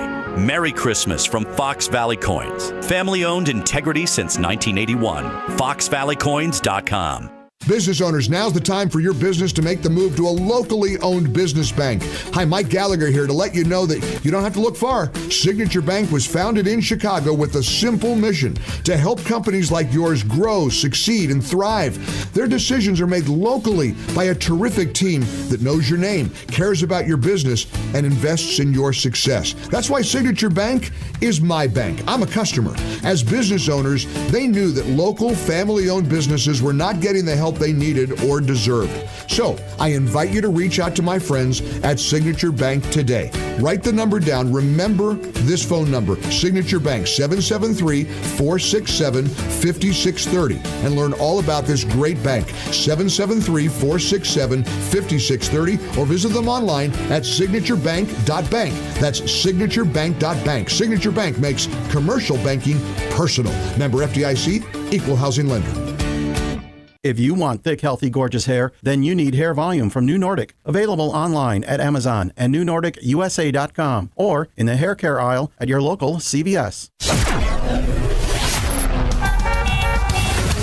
Taking a look at the roads from the Team Hochberg Traffic Center, I'm Sue Aller. Hitting the brakes on the northbound side of Lakeshore Drive, heading into Hollywood Avenue. You are stop and go inbound on the Bishop Ford from 103rd Street to the Dan Ryan. The inbound Dan Ryan slows down from 95th to the Burn Interchange. It's 16 minutes. Outbound looks good at 11. The inbound Stevenson from the Tri-State to Lakeshore is 20 minutes. Outbound is 16. The Eisenhower, 16 minutes inbound from Wolf to the Old Post Office. Outbound is 14. The Kennedy inbound from O'Hare to the Burn Interchange, 19 minutes. Outbound is 22. Inbound Kennedy Express slows down by Ohio Street, and 14 minutes both ways on the Eden from Lake Hook to Montrose. This report is a service of Allstate. Some people just know you could save money on car insurance by checking Allstate first. Those people are probably saving a carload of cash right now. So what are you waiting for? Check Allstate first for a quote today. You're in good hands with Allstate. Chicago's Morning Answer continues next, but now a check of your forecast from the National Weather Service. Today will be mostly cloudy and chilly with a few flurries reaching a high of 32. Tonight, expect bitterly cold temperatures with low clouds dropping to a low of 5. Tomorrow will be frigid with snow and flurries accumulating a coating to an inch and a high of 10. Sunday will be mostly sunny and frigid with a high of 10. I'm meteorologist Jason Caterina on AM 560, The Answer. Get the latest weather, traffic, and news updates online at 560theanswer.com. Now, from the Signature Bank Studios. Only the biggest stories, only the biggest guests, and only the biggest opinions. This is AM 560, The Answer. Top of the morning, Dan Proft here. It's just talking about the layers upon layers of scams and grifts and fraudulent activity. Mostly talking about this in the context of all that has been uncovered by these theft rings of Somali migrants and some American citizens. Many have become American citizens during their time here. There's no question about that. But the larger point here is it just goes to the biggest scam of all that launches all these lesser scams, although much more lucrative. The cultural scam that launches the financial scams. And what's the cultural scam? Identitarianism. All this is covered by identity. And this is why you always, at the cultural level, have these moral panics that are engineered. Think Sydney Sweeney and Good Genes. Got another one this week. Pantone's choice of white as the color of the year. And it wasn't white, it's like an actual color on the palette. Cloud Dancer was their color of the year for aesthetic reasons, but design reasons. But no. An example of the reaction you're getting from those quote-unquote influencers on social media and the hand-wringing going on in lifestyle outlets. Internet slams Pantone's choice of white as 2026 color, calls it racist and tone deaf. Over at Glamour, is the Pantone color of the year rage bait? The Cloud Dancer controversy explain. I'm sure the controversy hasn't reached your interest level, but it's an example of this larger point I'm making. Here's Kate Feng Shui, her social media handle. Hey, Pantone, you're fired. You really chose white? You chose white in these times? You're fired. This is Katie Rogers Feng Shui. I know the danger of that kind of messaging, and I'm not having it. I'm not having it. Really, really, really, really bad choice. And she's holding the Pantone color palette up, and she lit it on fire.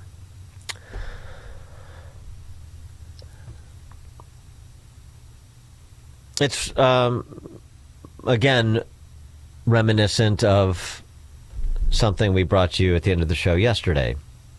This Kentucky state legislator, Sarah Stalker, positively Dickensian, in a committee hearing in the Kentucky state legislature, the state house, on legislation to eliminate DEI in K through 12 classroom instruction, which, basically, critical race theory and all of this identitarian business in the classroom. And this is what the good representative had to say. I'm going to be honest. I don't feel good about being white every day for a lot of reasons. Because it's a point of privilege that I get to move through the world in a way that so many of my other colleagues and friends and family members of the community don't get the privilege to do. And I'm just a female, but just a woman, just a white woman. If I was a white man, I would be functioning from a point of an even greater privilege. I think we're missing an opportunity when kids have a moment to reflect about how the color of their skin does and does not allow them to move through the world. Running to them and trying to stifle that and trying to say you shouldn't feel bad, so we don't want to ever expose you to something that is going to make you have to pause and have maybe some internal feelings. It's a missed opportunity for some really good dialogue. Not happy about being white. Not happy about being a woman either. I'm sure her husband feels the same. That all reminded me of this classic from the height of the BLM era, when a couple of fraudsters were guilting rich honkies in the suburbs, Raffles, women that live in places like River Forest and Glen Ellen, Hinsdale, into these dinners where these two women of color would come. Everybody would have a glass of wine and get to know one another. And then the two women of color would tell these raffle honkies, how bad they are and how much they have to pony up. White women are socialized to be nice. And part of that niceness means you don't come to a beautifully prepared dinner table and then leave because something upsets you. So we know they'll stay. So that's why we use the dinner. How many of you at this table think that you're racist? Welcome to Race to Dinner. How many of you at this table, you nice white people, would actually happily trade places with a black person in this society? Disclaimer, the following contains blunt and honest conversations about racism. We have the hostess prepare a crying room, so when your white lady feelings get hurt, you can go in the room and have at it. Disclaimer, no white women were harmed in the making of this report. In 30 seconds, we establish, that you all are racist, and that you know the hierarchy. Black at the bottom, white at the top, and the rest of us somewhere in between. The goal is to have radically honest conversations. I'm old enough to have demonstrated and marched in the 60s, okay? And what I know is, as a society, we don't have honest conversations about race. During Cyber Rao's unsuccessful run for Congress in 2018, she found her schedule overflowing with coffee dates and campaign events. At every event, line of white ladies wrapped around the door waiting to talk to me, to tell me not me, not all white women. My platform was anti-racism. Not me, you've got me wrong. Denver native Regina Jackson worked on Cyra's campaign and thought to consolidate these one-on-one anti-racism discussions into a dinner. So we did it. We just did one of these dinners, and it was full white women, the Broadway musical. Crying, arms folded, eyes rolled, pacing around the dinner table, and we posted about it on Facebook, and it went viral. I should have educated them. The dinners, which continue to grow in popularity, have taken place from Denver to Chicago to Toronto. A white woman chooses to host at her home for a group of 7 friends. The price of the 2-hour dinner, $5,000. You know why people are worked up about this? Because white people think that them doing this work is charity and we should be paying them. So even a penny would be too much. Thank you. Race to Dinner's message can now be consumed through a New York Times bestseller and a documentary. Thank you. Thank you for coming. Want me to sign your book? All geared for white women who acknowledge their unchecked biases and are looking to purge the Karen inside of them. For the low, low price of $5,000, you too can have racial absolution from 2 race hustlers. Such a deal. But that's what I'm saying. All of this is identitarianism. It's all the sentimentality that surrounds race, that surrounds identity. The poor, huddled masses yearning to breathe free from Somalia in what was formerly Minneapolis, or in Columbus, Ohio, as we brought you. But is that who they really are in Moss? No, but it provides cover for a scam. And then the honky politicians that rely on their votes, Jacob Fry and what was formerly Minneapolis, Field Marshal Tim in the governor's mansion, say, give me more. You want Islamic call to prayer? No problem. You want free pass to traffic cash and fraudulent passports through our airports? No problem. I'll make a call to Washington. I don't know if that happened, but something happened there because nobody else gets to walk through, repeatedly walk through security checks at airports with millions of dollars in cash and bags full of passports that are not their own. Please. Scam after scam after scam. And the height of Black Lives Matter I mentioned. I mean, the Black Lives Matter sort of the mothership, remember the $100 million they raised, same thing from corporate America, from C-suite executives paying for absolution. I'm sorry about what happened to George Floyd. Here's $1 million. Here's $2 million. And what did Patrisse Cullors? What did we find out that she did with it? Bought a bunch of properties in California, multi-million-dollar properties in California. All identitarianism is the predicate for the big scam. What did Ibram Kendi do? The author of How to Be an Anti-Racist. He gets high net worth individuals and probably corporate America too to set up a phony baloney institute at what was the East Coast University, Boston U, I think, where he doesn't do anything except lived off of the largesse of his race hustle. Just this week, you know, and then there's it takes years to catch up to these people. In Oklahoma City, federal grand jury indictment was unsealed.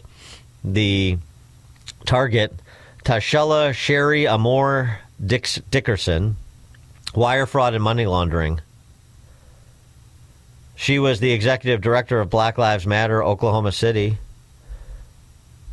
As executive director, she had access to the bank, PayPal, Cash App accounts. Not registered as a 501c3. But despite that, it accepted charitable donations through its affiliation with the Alliance for Global Justice, based in Arizona. The group raised more than $5.5 million. But then something funny happened. Ms. Dickerson embezzled funds and used those ostensible charitable donations, though not a 501c3, to deposit 60% of that money into her accounts, more than $3 million. So rather than whatever these Black Lives Matter groups are supposed to be doing to affect some positive change, and can anybody point to something, some positive change that has been affected by Black Lives Matter organization? I mean, even so much as just like handing out food or something basic like that. Any productive, or is it just all platforming their existence and their lifestyle so they can run around to conferences and or attend race to dinner soirees as expert facilitators to run around shaming people who are not on the program? Ms. Dickerson used the money, recreational travel to Jamaica, Dominican Republic, tens of thousands of dollars in retail shopping, $50,000 in food and grocery deliveries for herself and her kids, personal vehicle registered in her name, 6 real properties in Oklahoma City deeded in her own name or in the name of Equity International, which is an entity she exclusively controlled. You know, all for a more racially just America, I'm sure. And this sounds like a scheme that, speaking of Oklahoma, that like Sly Stallone and Tulsa King would come up with. But no. Play the identitarian game, get paid, get cover from politicians to run your scams.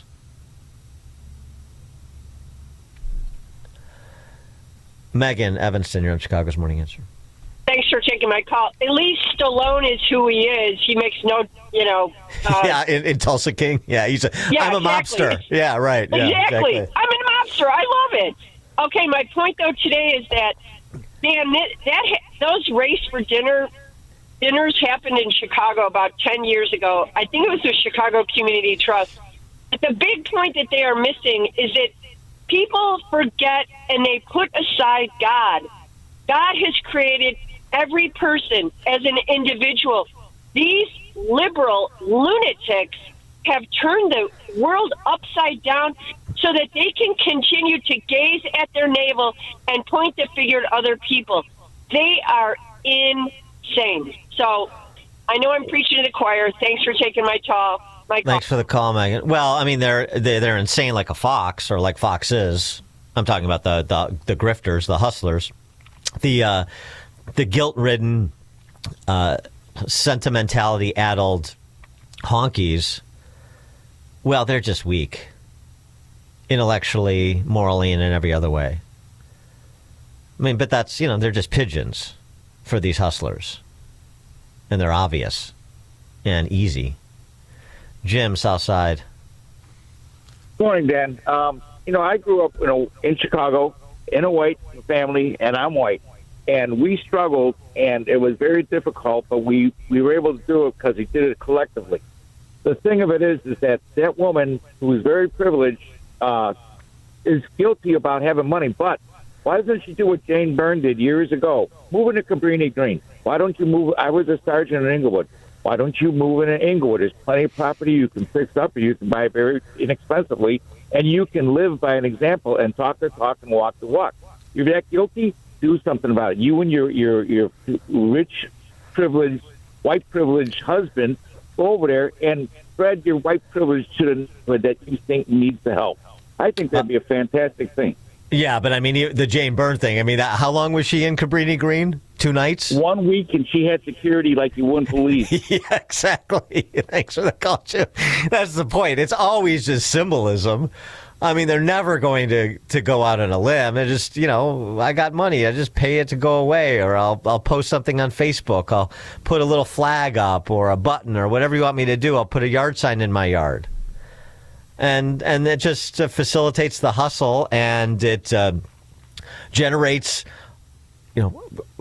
cadres of hustlers. They see the same thing that those who were impresarios on it, like Patrisse Cullors, who got away with essentially self-dealing out of a 501c3, buying all those properties in California.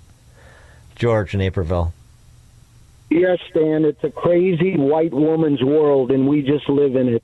Indeed. Thanks, George. Text from 630, the whole scam would make the Jacksons and Rainbow Push blush. Yeah.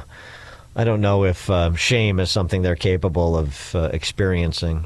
Dan Proft, Chicago's Morning Answer. It's news, opinion, insight. This is Chicago's Morning Answer on AM 560. The Answer.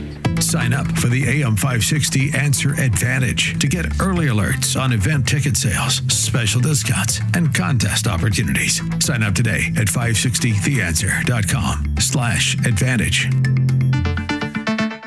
Don't miss In Grace with Pastor Jim Scudder Jr., now heard on Sunday mornings at 7:30. Tune in and find hope as Jim Scudder explores God's Word and His world each Sunday morning right here on AM 560, The Answer.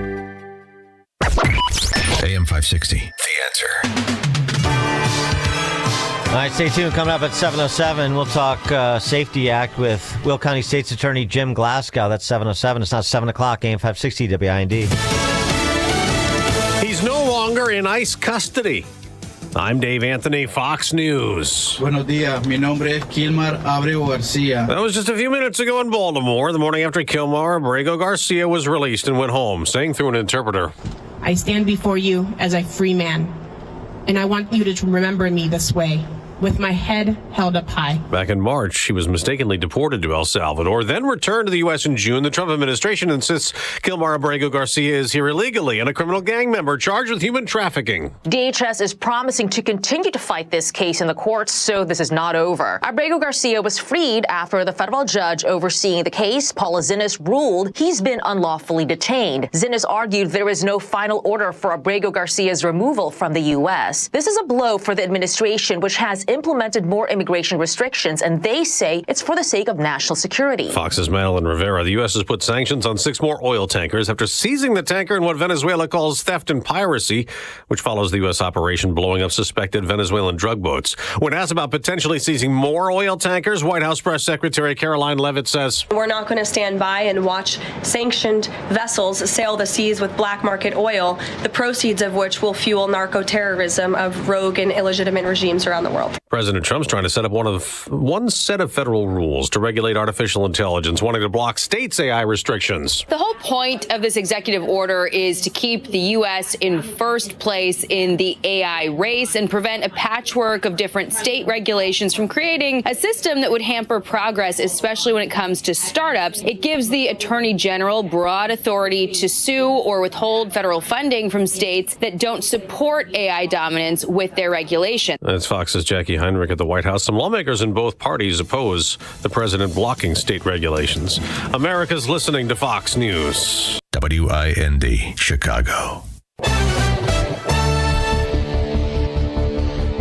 Good morning. It is 26 degrees here in Chicago on AM 560, The Answer. I'm Stace Keene in the AM 560 newsroom. Military officials revealed during a hearing before the Senate Armed Services Committee that the Trump administration was planning to keep National Guard troops in Chicago until at least April. Fox 32 Chicago's Paris Schutz The Trump reports. administration has extended their stay despite a federal judge blocking the deployment to active duty in Chicago as they await appellate and potential Supreme Court rulings on this. Democratic Illinois Senator Tammy Duckworth had pointed questions for the Defense Department officials and says she came away from the hearing believing the plan is to expand the program to deploy them to urban areas like Chicago for law enforcement duties that they're not trained for. Senate Republicans had kinder words about the deployment, saying that National Guard members do play a crucial role in public safety, where they believe Democratic officials have fallen short. The hearing comes after a California federal judge ordered the Trump administration to stop deploying National Guard troops to Los Angeles. Chicago police are asking for the public's help in locating a father and son missing from the Little Village neighborhood. According to police, the pair were last seen on Wednesday in the 2200 block of South Ridgeway Avenue. 24-year-old Sergio Daniel Julcook is described as a Hispanic male, 6 feet tall and approximately 175 pounds. He's missing along with his 4-year-old son, Hassan Nicholas. Anyone with information is asked to call 911. And if you're planning on going to the Bears game on Sunday, bundle up. An Arctic blast could see our temperatures in only single digits at kickoff and as low as -15 due to wind chills. The Bears organization has announced that there will be warming centers set up throughout the stadium. This report is a service of AlmostFreeTeeth.com. Think full mouth dental implants are too expensive? Think again, not at AlmostFreeTeeth.com. With medical insurance, you could save thousands and receive your finally affordable dream smile. Check if you qualify today at AlmostFreeTeeth.com. A check of the roads is coming up in 2 minutes on AM 560, The Answer. Hugh Hewitt doesn't see the evidence. Do you believe President Trump has issued any illegal orders? To my knowledge, I am not aware of things that are illegal, but certainly there are some legal gymnastics that are going on with these Caribbean strikes. Why can't someone answer the question? Not one of them has been able to come up with one illegal order because they made it all up. The Hugh Hewitt Show, afternoons at 2, right before Sean Thompson at 4 on AM 560. The Answer. The following advertisement includes a celebrity impersonation. You know, nothing beats the comfort of a perfectly heated home. And when it comes to heating your home, Air Right Heating and Cooling does it the best. And they love our country. Beautiful people. Air Right Heating and Cooling is fast. When your furnace breaks down, they'll fix it right away. Just like that. Big time results. No waiting around. You get the job done right. And let's face it, who doesn't love being warm, right? It's beautiful. When it's freezing, I crank up that amazing furnace. Burn, baby, burn. Trust me, you'll say, wow, I've never felt this warm in my life. If you like keeping your hard-earned money, then contact Air Right Heating and Cooling. Tell them AM 560 sent you, and right now you'll receive $56 off any service. Unbelievable. Visit Air Right Heating and Cooling today at AIR-RITE.com.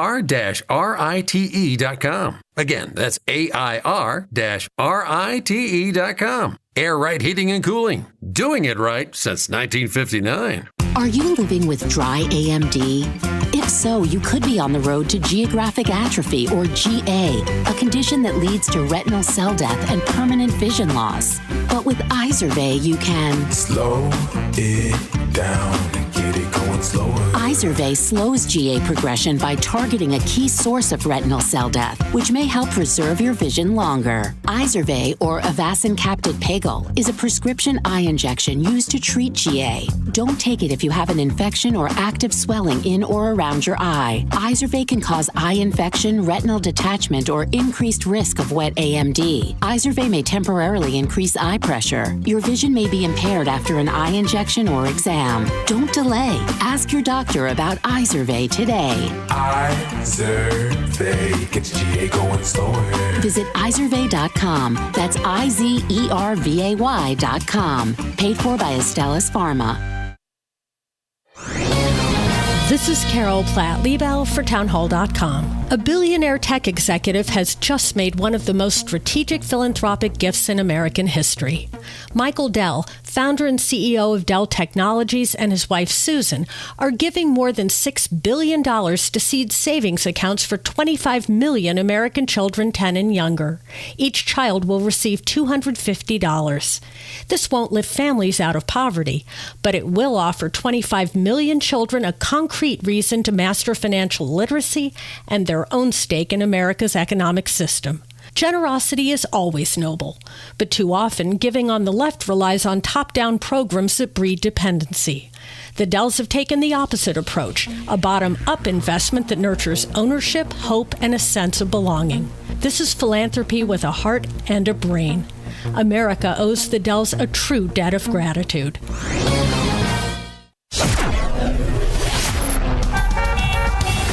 Taking a look at the roads from the Team Hochberg Traffic Center, I'm Sue Aller. Stop and go on the inbound side of I-57 with a crash at 111th Street. It takes out the left lane. The Dan Ryan from 95th to the Byrne Interchange, 17 minutes. Outbound is 11. The inbound express lane's jammed into the Stevenson. Inbound Stevenson from the Tri-State to Lakeshore, 24 minutes. Outbound is 17. You've got 32 minutes both ways on the Eisenhower from the Jane Addams to the Old Post Office. The Kennedy inbound from O'Hare to the Byrne Interchange, 21 minutes. Outbound is 25. And looking good in both directions on the Eden, just 15 minutes from Lake Cook to Montrose. This report is a service of Fox Valley Coins in Naperville. Easy to get off I-88 on Route 59 in Naperville. Family-owned integrity since 1981. FoxValleyCoins.com. Chicago's Morning Answer continues next, but now a check of your forecast from the National Weather Service. Today will be mostly cloudy and chilly with a few flurries, reaching a high of 32. Tonight, expect bitterly cold temperatures with low clouds dropping to a low of 5. Tomorrow will be frigid with snow and flurries, accumulating a coating to an inch and a high of 10. Sunday will be mostly sunny and frigid with a high of 10.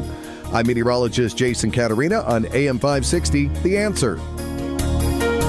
Get the latest weather, traffic, and news updates online at 560theanswer.com. Now, from the Signature Bank Studios. This is Chicago's Morning Answer with Dan Proft on AM 560, The Answer.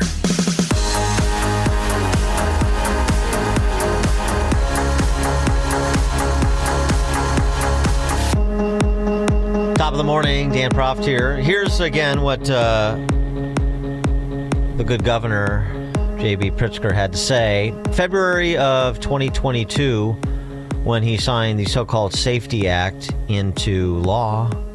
Opponents, this is to you, 100 of the state's 102 county state's attorneys at the time, and people like me, other commonsensical people. This is what he had to say to us. Opponents of this law don't want any change, don't believe there is injustice in the system, and are preying upon fear of change to lie and fearmonger in defense of the status quo. Opponents were liars and fearmongers. You heard it right there. And this promise. All Illinoisans will live in a safer and more just state with this law on the books. Is that what happened? A man with a pending juvenile gun case has become the 25th person accused of shooting, killing, or trying to shoot or kill someone in Chicago this year while on felony pretrial release. The crimes involved 40 victims, 8 of whom dead. That was beginning of November, or that was, and of course, this is the long-running series that CWB Chicago has been reporting on for the last 3 years, actually going back the last 5 years, because in Cook County under former Chief Judge Tim Evans, this was already the order of the day before Pritzker scaled it and made it statewide. And the stories, week after week. Man accused of shooting a concealed carry holder on the Red Line this summer was supposed to be confined to his home under one of the judge's, Cook County Chief Judge's, electronic monitoring programs, but he was instead on the street, one of many violations he racked up in the weeks before the attack. The pedestrian stories that come and go very quickly until you have something that really captures people's attention, like when that poor young woman, Bethany McGee, was lit on fire by somebody who had been arrested 72 times, was on electronic monitoring, was violating the terms of his electronic monitoring. The staff of the Chief Judge's office reportedly was telling the Chief Judge, we have a problem with this habitual violent offender, and nothing was done. And then he's standing over a poor young woman after having lit her on fire saying, burn, bitch, burn. So, Pritzker had it right. Illinois is a safer place thanks to no cash bail and the default in all but the most violent crimes to pretrial release. For more on this, we're pleased to be joined by one of the leading antagonists of the governor as it pertains to this law.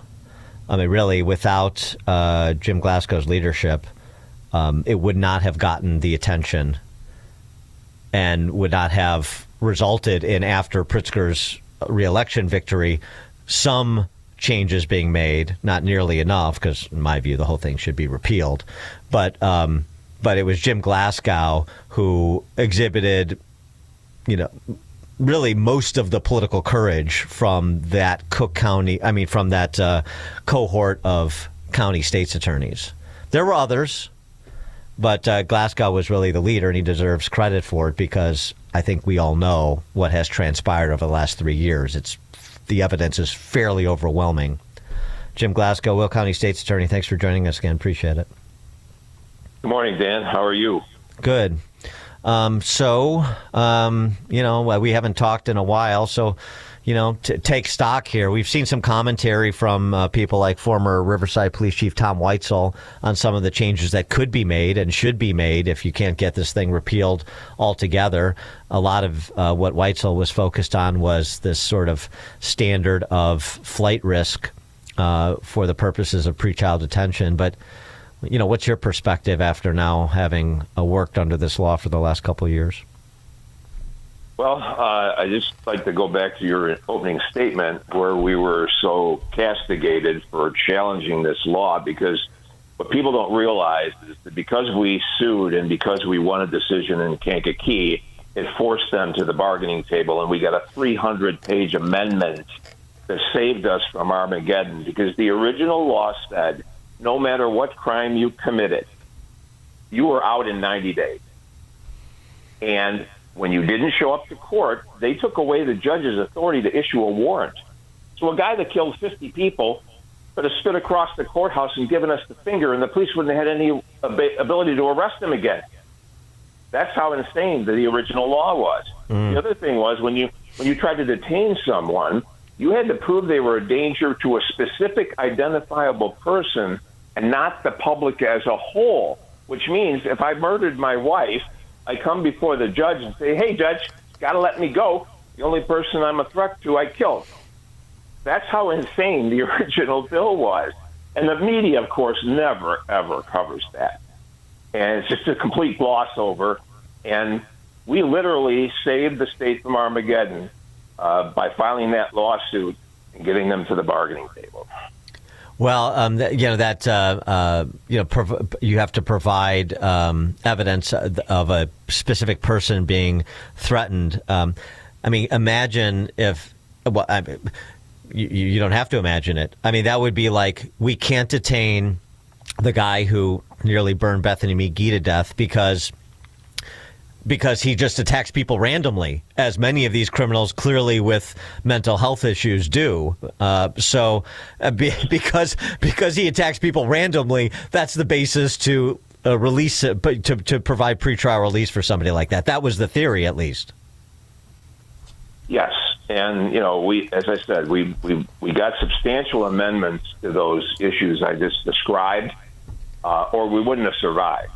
But we still have ridiculous things on the books, like if you possess less than 5 grams of fentanyl, which is enough to kill 2,500 people, I cannot detain you, even if you have a murder conviction, an armed robbery conviction.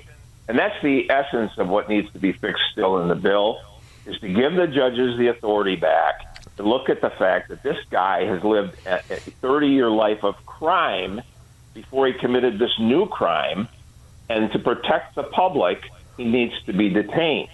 They don't have that authority right now. Because the judges are tasked to be willfully blind to a criminal's history. Yes. Yeah. But the ones, we got to get rid of these mandatory no detention.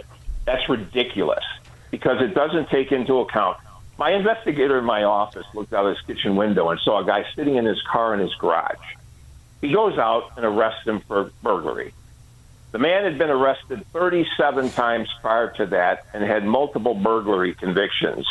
We take him before the judge, and he was immediately released. My investigator was going home that night and drove by an alley where the guy was sitting and getting drunk and waved to my investigator laughing. I think that kind of encapsulates what I'm talking about. Somebody arrested 37 times with multiple convictions, multiple prison stays on a Class 2 burglary of a garage right next to a home. It's a very dangerous situation. He's out the next day. Right. And I mean, is your view that this should be repealed altogether? Or is, and I mean, I guess just philosophically, whether that's politically feasible is a different story. But I mean, is that your position? Yeah, but it's, like you said, Dan, it's not politically feasible. And so we got to try to work within the confines that we have. You remember the bill that was put out not too long ago. It got a bill number and it got a first reading, and it said as follows: the police will not be able to stop a car that has no license plate. Police can't stop a car until the car is 26 miles over the speed limit. Can't stop a car with blacked out windows. And if they do, any evidence obtained is suppressed automatically, even if the defendant confesses and offers the search to the officers. You know that license plates with our block cameras, those are the essence of our crime-solving abilities. Yet this bill got printed and read, and it was only, thank God, law enforcement was awake, and they rose up, and it was pulled. And you did hear about that bill, didn't you? Yes. Yeah. Right. Yeah. That was sponsored by one of the authors of the Safety Act. Oh yes, one of the prime authors, but it gave us a window into their soul. I mean, that's basically the end of days. If that law went into effect, the inmates would run the asylum. So, I mean, just so we have that, if we can't repeal it altogether, the punch list, no mandatory releases, contextual, so you don't require judges to be willfully blind. Is there still a problem, as Weitzel says, in your view, with the standard for flight risk?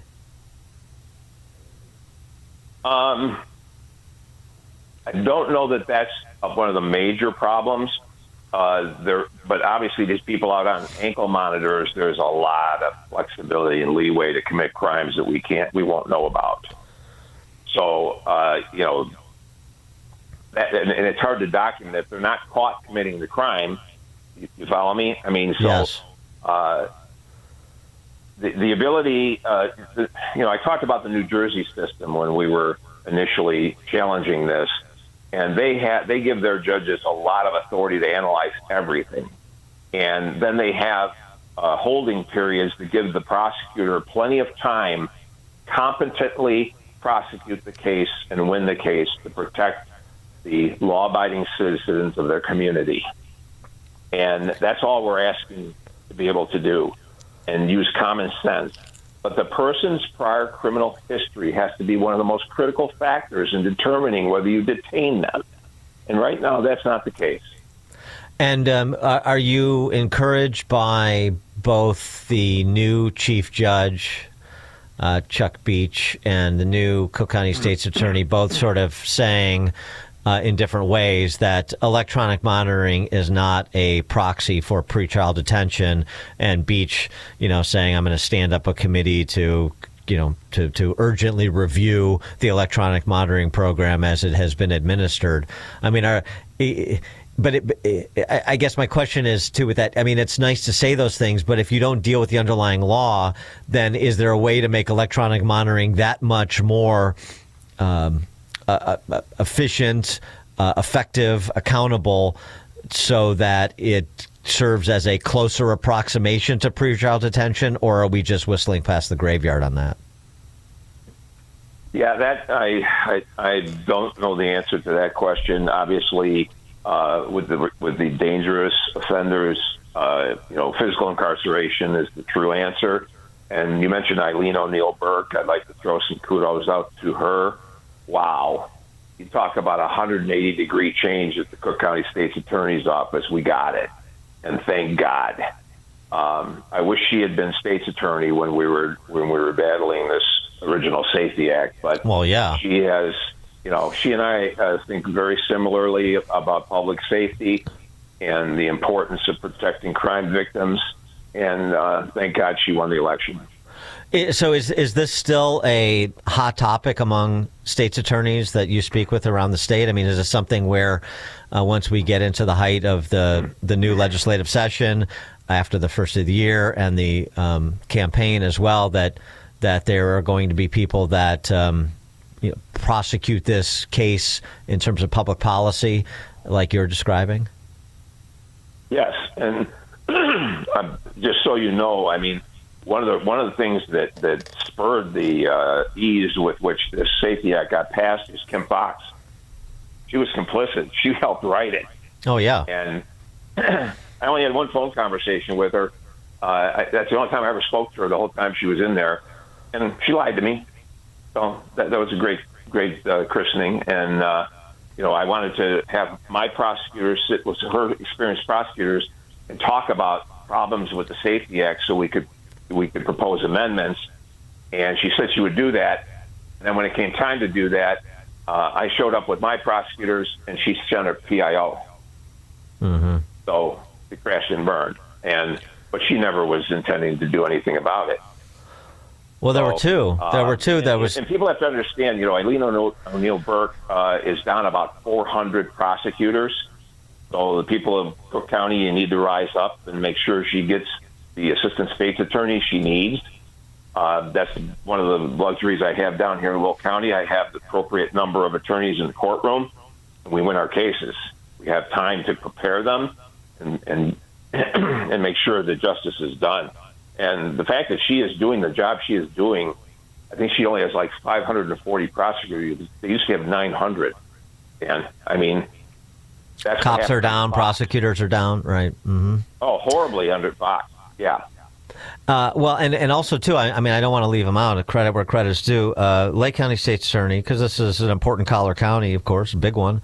Lake County State's Attorney Eric Reinhart was the other county state's attorney. There were 2 out of 102, Kim Foxx and him. that was impactful, too. It gave some suburban cover to Pritzker on this.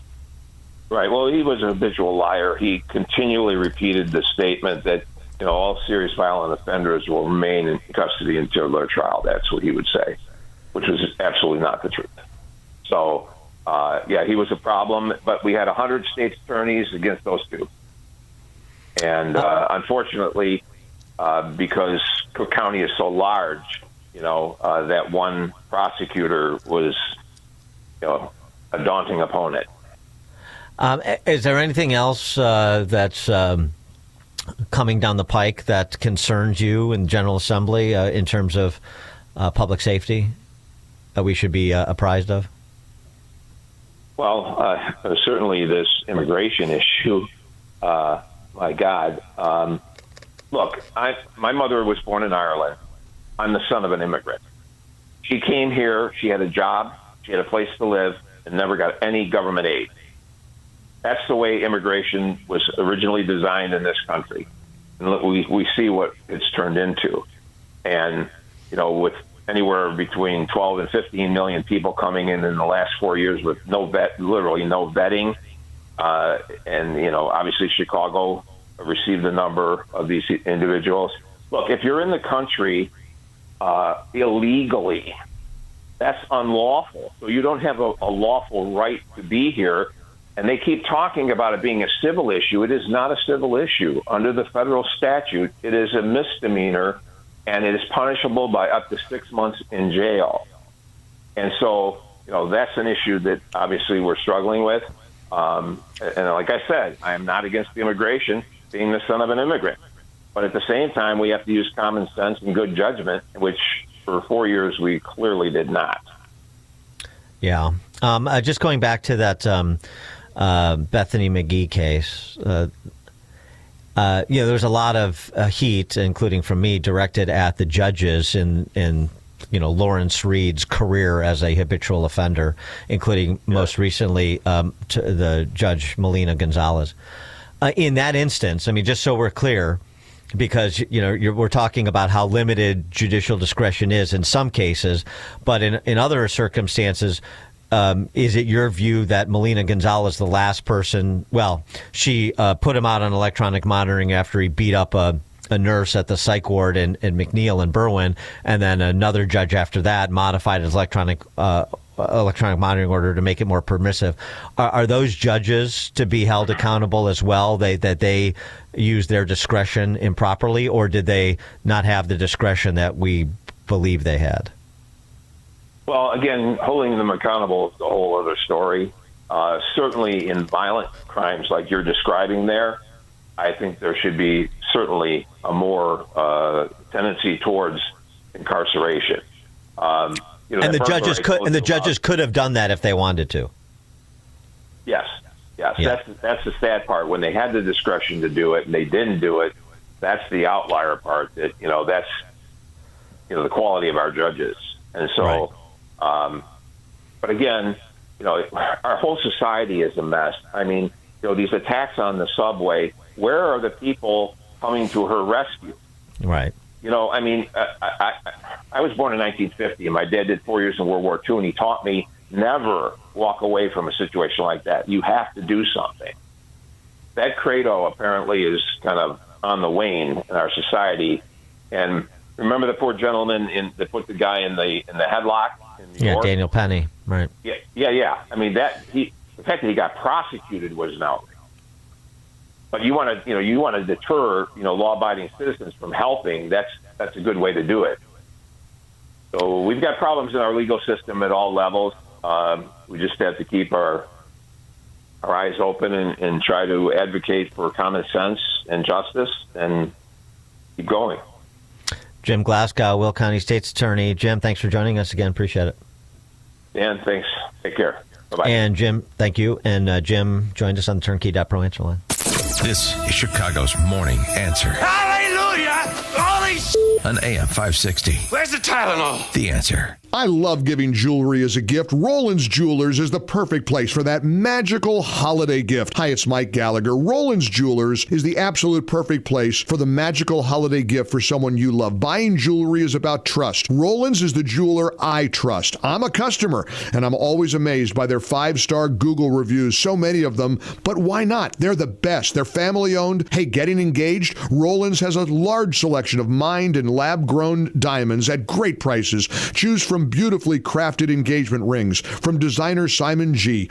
or Italian designer Roberto Coin, offering stunning diamond pendants and earrings. How about a Tag Heuer watch with cutting-edge technology? I love mine from Roland's. I continue to be impressed at how expertly trained their staff is. Visit Roland's Jewelers in downtown Libertyville or RolandsJewelers.com. That's Roland's, Rollands, Roland's Jewelers, a family-owned jeweler you can trust, just like I do. Dan Proft here to tell you about an opportunity for you to promote your business and to make a difference this Christmas season. I'm talking about our Food for the Poor Business Benefactor Program. We've partnered with Food for the Poor to provide life-saving food and water for thousands of children and their families in Latin America and the Caribbean. Your business can be a part of this effort. Become a Food for the Poor business benefactor by making a $2,500 tax-deductible donation to Food for the Poor. That donation will help more than 30 children for an entire year.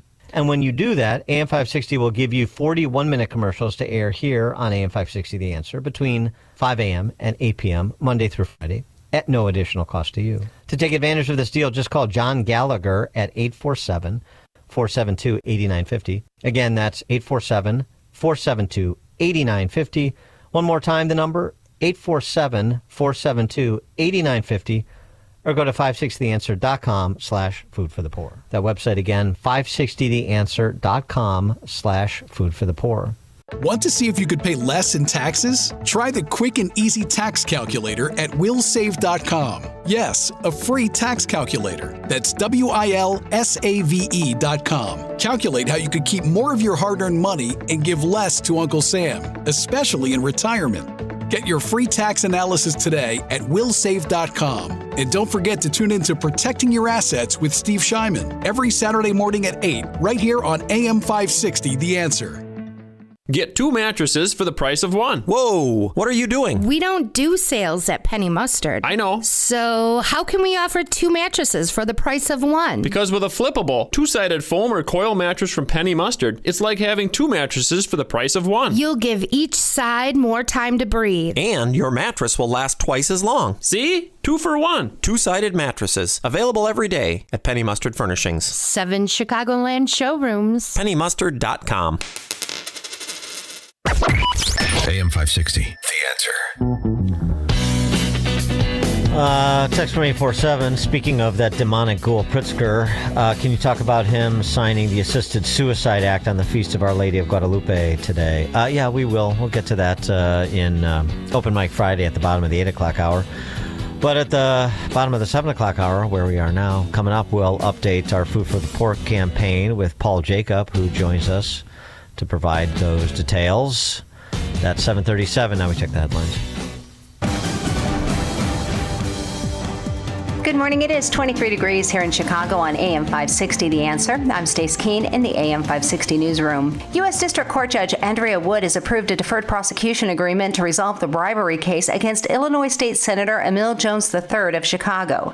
The Chicago Sun-Times is reporting the one-year deal requires Jones to make some admissions but could spare him from a conviction. Wood declared a mistrial last April when a jury deadlocked on all 3 counts against Jones. Police have arrested 3 people they say are responsible for targeting a 73-year-old Homer Glen woman, forcing her into her home and robbing her on Wednesday. Police received a similar call yesterday regarding a woman in Lamont. In both cases, suspects drove off in a black Acura. Police in Joliet found the Acura, attempted to pull it over, leading to a chase. That driver eventually crashed the vehicle in Will County, where 3 men attempted to run from authorities. 2 men and 1 juvenile were arrested. Authorities say all 3 have extensive criminal backgrounds. This report is a service of Air Right Heating and Cooling, offering AM 560 listeners $56 off any service, including inspection, promotions or take advantage of limited-time federal rebates on a new furnace. Visit Air Right Heating and Cooling today at AIR-RITE.com. Again, that's AIR-RITE.com.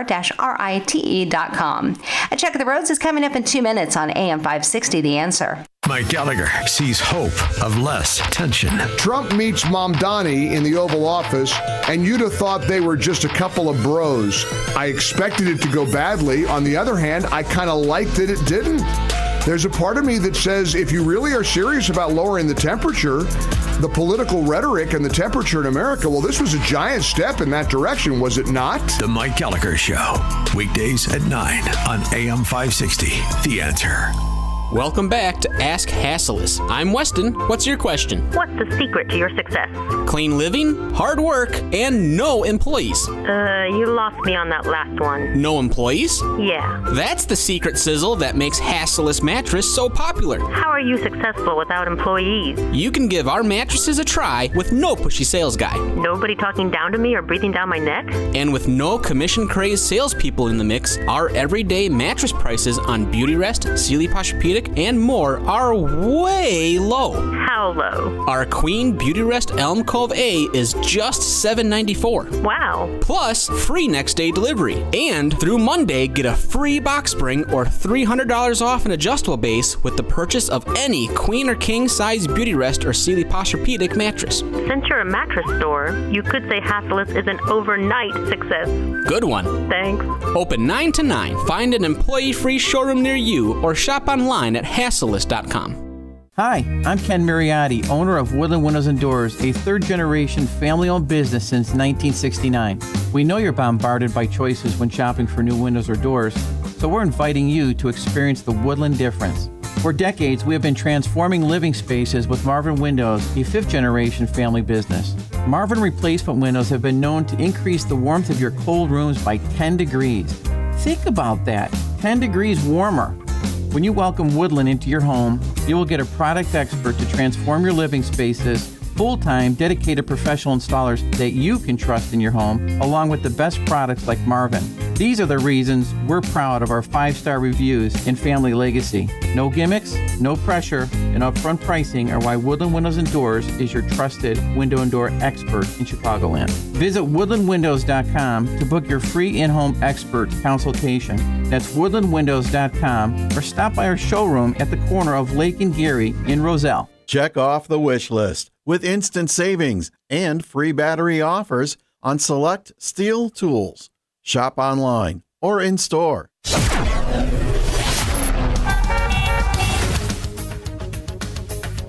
Taking a look at the roads from the Team Hochberg Traffic Center, I'm Sue Aller. Stop and go delays with a crash on Lakeshore Drive. It's northbound at 47th Street. It is just stop and go. The right lane is blocked. Delays start right around 53rd Street. You have another collision on the Bishop Ford inbound right after Sibley Boulevard. The Dan Ryan from 95th to the Byrne Interchange, 18 minutes. Outbound is 11. The Stevenson inbound from the Tri-State to Lakeshore is 23 minutes. Outbound is 16. You've got 36 minutes inbound on the Eisenhower from the Jane Addams to the Old Post Office. Outbound is 30. 23 minutes inbound on the Kennedy from O'Hare to the Byrne Interchange. Outbound is 27. And the Eden looks good both ways. 16 minutes from Lake Cook to Montrose. This report is sponsored by Supershore. Do you own a small business? You need to hear this. A seismic shift is coming. It's time to get super short. Not kind of short, not pretty short, not a little short, but super short. The seismic shift is coming. Super short, coming soon. Chicago's Morning Answer continues next, but now a check of your forecast from the National Weather Service. Today will be mostly cloudy and chilly with a few flurries reaching a high of 32. Tonight, expect bitterly cold temperatures with low clouds dropping down to 5. Tomorrow will be frigid with snow and flurries accumulating and coating to an inch and a high of 10. I'm meteorologist Jason Caterina on AM 560, The Answer. Get the latest weather, traffic, and news updates online at 560theanswer.com. Now, from the Signature Bank Studios. If you're looking for the latest news, insight into what it means, and the sharpest opinion, there's only one station in Chicago where you can turn, and it's this one. We're AM 560, The Answer.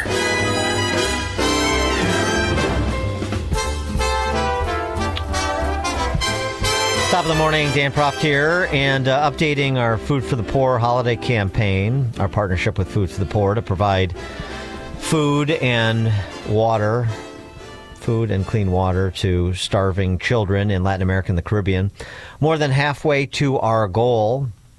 We need a handful of more business benefactors, and of course we could always use some more individual donors to make our goal this holiday season and help Food for the Poor and the work that they have been doing for more than 4 decades. I do want to offer some thanks to some of our business benefactors, too many to mention in one setting, but Nexus Employment, IDsupply.com, Secure Controls, Chris Jacobs' team of Century 21 Circle, Applied Mechanical, MS Consulting, DSP Insurance, D&C Export Group, America First Contracting, and so many others. Thank you so much for your assistance and support for the program. And for more of an update on where things stand, please be joined again by Paul Jacobs, who is on-air fundraiser for Food for the Poor. Paul, thanks for joining us again. Appreciate it. Dan, it's great to be back with you. And every time I hear that music, I'm reminded 13 days till Christmas. That's right. TikTok. TikTok. And are you okay? I heard you may have had like a recent bout with food poisoning. Oh my gosh, it's making it to the Chicago airways. Please pray for me. And are you going to be a Food for the Poor recipient? I should have been. I probably would have been better off than Buc-ee's on I-95. Oh my God, I shouldn't have said Buc-ee's. But anyway, no, it wasn't Buc-ee's. It was just me enjoying my couple of days off a little bit too much. And my wife's always the voice of reason. I don't listen to it when I'm on vacation. And a few lattes and a few couple extra snacks at lunch. But imagine, we literally Hot Pocket from Buc-ee's. Yeah, there you go. Exactly. It literally knocked me out for the entire day on Wednesday. But I'm glad to be back. I'm glad to see that we're looking down the view of 13 days till Christmas, and I'm excited. I'm excited because you're here right now with so many listeners. We've had listeners from Greenville, South Carolina, to Chicago, Illinois, Lake Zurich, Downers Grove, Palos Hills, and Tinley Park that have all given to this campaign to get us to more than halfway to our goal.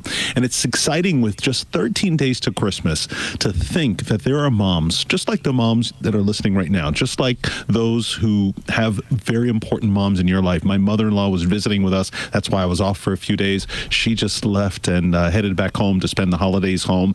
And I'm excited to know that at the end of the day, whether you give $150 providing 2 children food for an entire year. And by the way, that food, in this program is going to be matched and doubled, providing twice as many children with food and access to water. Or you give a gift of $2,500, which is a business benefactor gift. Think about that. That's 33 children with food, access to food, because your business decided at this time in the season of the holiday season, that you would be generous enough to make sure that not only your family and your employees are taken care of, but also 33 children get to eat. And just, I know people have, a lot of people listening have probably heard this before, but some probably haven't. And, we're getting down to, as you said, the last couple of weeks before Christmas. And I just sort of want to reset the table with, the Food for the Poor story, what you guys do, how long you've been doing it, how you manage to provide food and clean water to families in these countries that experience real deprivation and oftentimes political instability, and yet you're able to get the work done anyway. Yes, exactly. It's interesting. In about an hour from now, I have the honor to interview one of the priests who introduced the founder of Food for the Poor, Ferdy Mahfood, to the work of his ministry in Kingston, Jamaica, to the poor. And in that chance moment, that spark, that was really a culmination of God speaking to our founder, literally touched off 43 years of ministry to 15 countries in Latin America and the Caribbean, beginning in Jamaica, and it's continued through 10 focused areas. In this particular campaign, on this opportunity, we're providing food and access to safe water, but we've done so much more, like housing, education, providing agricultural assistance for those farmers. These are men working in these communities that have skill sets, and they can provide for their family, and they don't need a handout. They ready to hand up. And that's what Food for the Poor exists to be. But the strength of the Food for the Poor in these 43 years is not only partners like, AM 560, but it's also the pastors and local ministry partners on the ground, vetted ministry partners that not only can work as a kind of facilitating the work that Food for the Poor fundraises and fund and basically gets your gifts to help fund, but also make sure that the families are cared for 7 days a week. They're made sure that they are going to have a future. And so when you give right now, whether it's $150 or $500, whether you give whatever size gift you give right now, it's going to not only feed, it's only going to provide safe water, but it's going to do what Food for the Poor has been doing for more than 43 years. It's going to make sure that the local church at the local level in these countries are supported, resourced, so that they can continue to do their work in the communities. And then you can make a gift of any amount, as Paul was saying, 844-862-4673, or online at 560theanswer.com/foodforthepoor. So over 40 years, it's interesting to make that point too about the number of people that you have taught to fish, so to speak, because you may look at it from the outside at the 30,000 foot level and say, gosh, I don't see much improvement in Honduras or Guatemala or Haiti over the last 40 years. But, there's one thing to look at it at that level, but there's another thing that underlying that is you have a lot of families that were set on a different course because the children you did get food and water to the kids, and there was infrastructure built, and they did get educated, and they have turned around at least that one family or that one neighborhood that's part of this one church. And sometimes you can't see that all the way here in Chicago, but that's sort of what I wanted to get you to talk a little bit about, how you see the impact that sometimes people can't see if they're not on the ground. We all have our personal story where someone reached into our lives at a very tough moment. For me, it was a single father raising me, no electricity in our home, no running water in our home. Very little food to eat. My father working 7 days a week, at sometimes working 2 and 3 jobs. And it was Pastor Daryl Orman in Gardens Baptist Church, and a knock at the door that changed everything. And I saw that in Guatemala, in Gloria. When I happened upon with our team Gloria's home, it was a ramshackle hut. It looked like something that was poorly constructed in a backyard of scraps of rotten wood and rusted metal. I walked into this structure. I won't call it a home because it's just an insult to homes.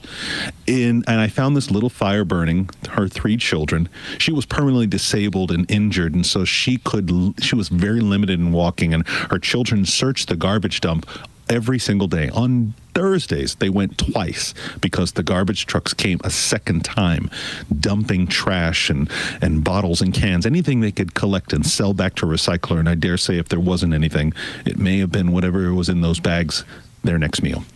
And only a year later, after we told Gloria's story, we came back to the airwaves. We came back to listeners just like you listening right now. We were able to tell her story because she was invisible to many people in America, especially in Chicago.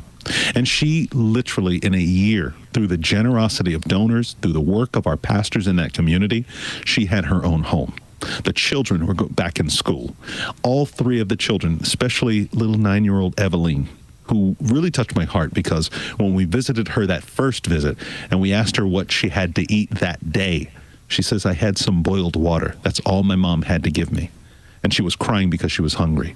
But when we saw her after the injection of hope and help, it was like I didn't recognize this family anymore. And that's what your gift is going to do. You're going to make these families unrecognizable through your generosity. And so I'm asking you, if you're a business right now, I would challenge you to be the first of maybe 20 that we get today. 13 days till Christmas, to say yes to 33 children, just like little Eveline, who is drinking boiled water on a cold day on the mountains of Guatemala. But you can make a difference right now. And the way that you join those other businesses and others I was not able to mention that we began the segment with is to make a tax-deductible gift of $2,500 to Food for the Poor. And in addition to the good work that we'll do, we here at AM 560 will give you, your business, 41-minute commercials to air on our airwaves, prime broadcast hours, Monday to Friday between 5 a.m. and 8 p.m. It's not only an opportunity to do the good work, change families' lives that Paul was talking about, but it's also the best marketing deal in all of Chicago radio. We want to help your business, too, at the same time that you're helping these kids and families in Latin America and the Caribbean. And, a lot, you probably recognize a lot of the businesses that I mentioned, they sort of, the entree into advertising on AM 560 and benefiting their business is the Food for the Poor program, and they go on to become longtime advertisers with us, which of course we appreciate as well as great partnerships.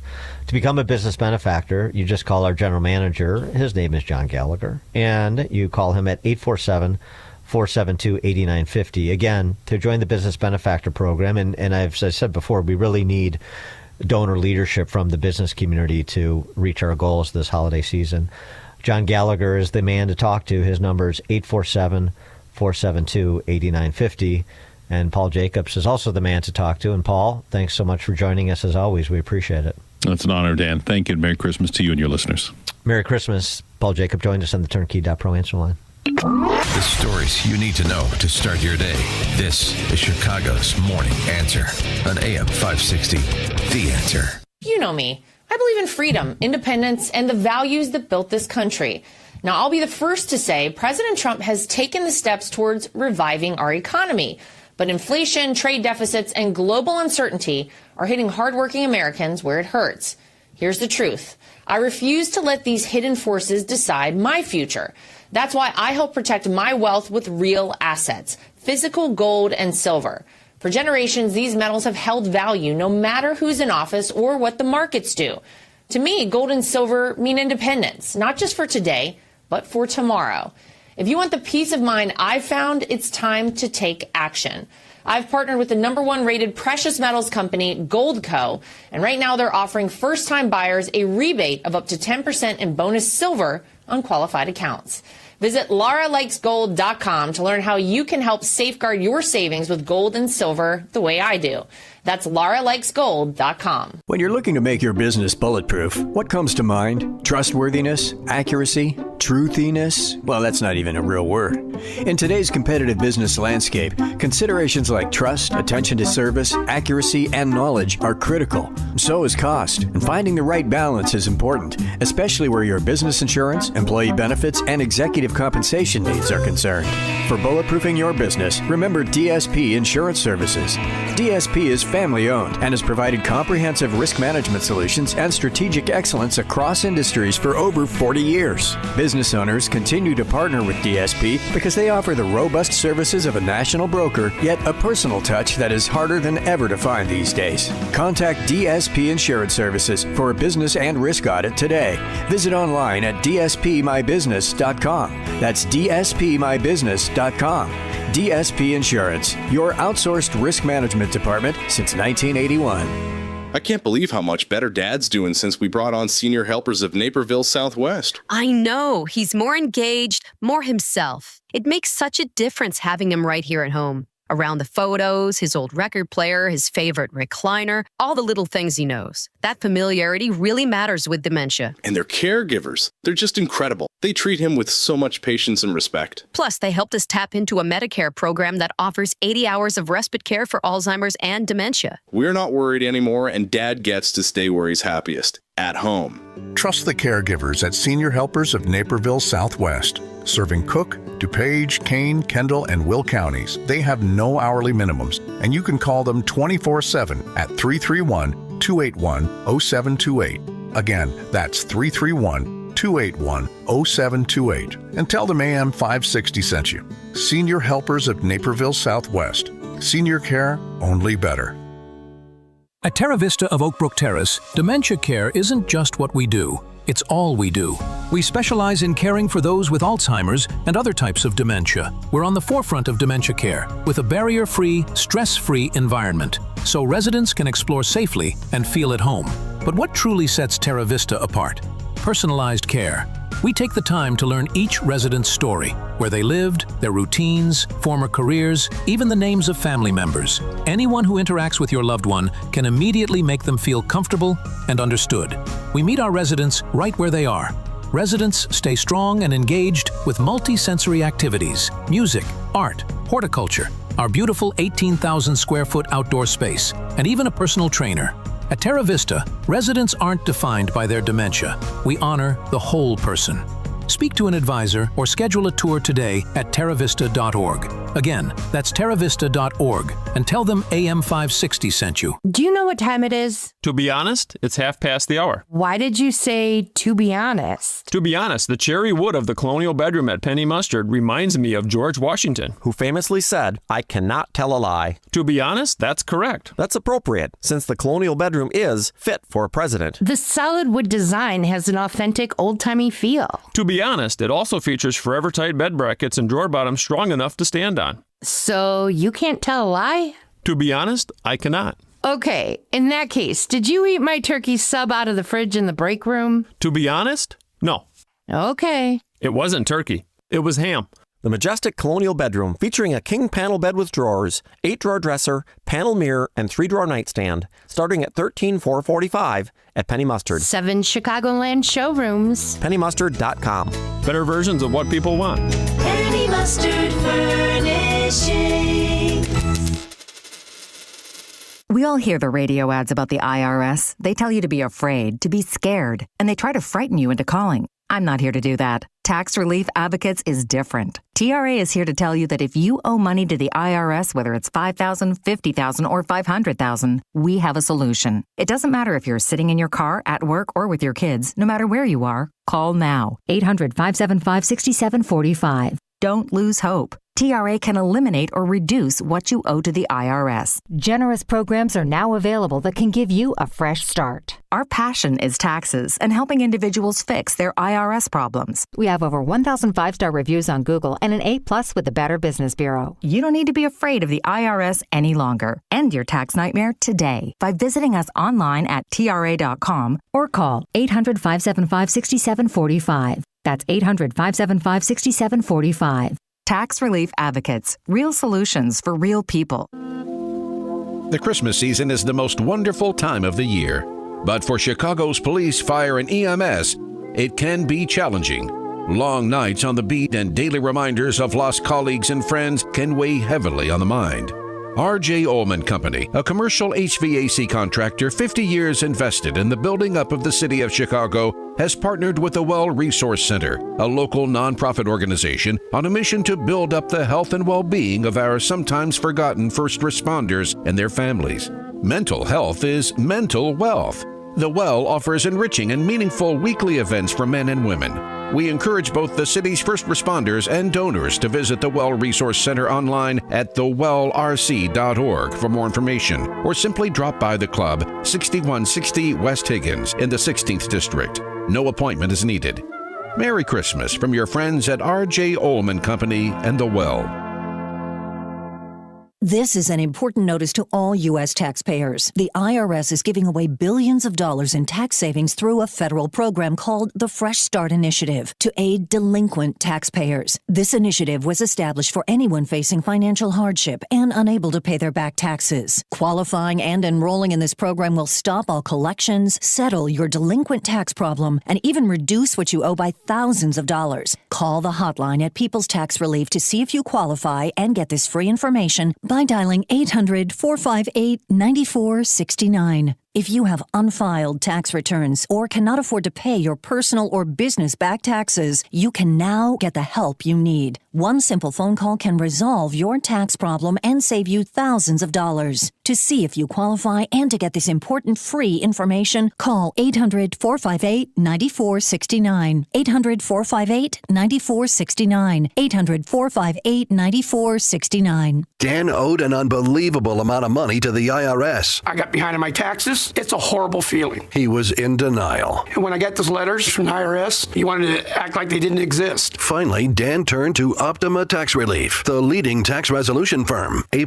rated by the Better Business Bureau, they've resolved over $1 billion for their clients. Optima got me a settlement with the IRS. These people are really people-friendly. It was every bit of a new lease on life for me. The fast action and the great results made Dan's head spin. I felt like I was in a dream, but it's real, and I have paperwork to prove it. They got the job done, and life is good. For tax help you can trust, call Optima now for a free consultation. If you're worried about what's going to happen with the IRS, stop worrying. Make the call now. Call 800-965-1433. 800-965-1433. 800-965-1433. Optima Tax Relief. Testimonial from an actual client. Some restrictions apply. For complete details, please visit OptimaTaxRelief.com. AM 560. The Answer.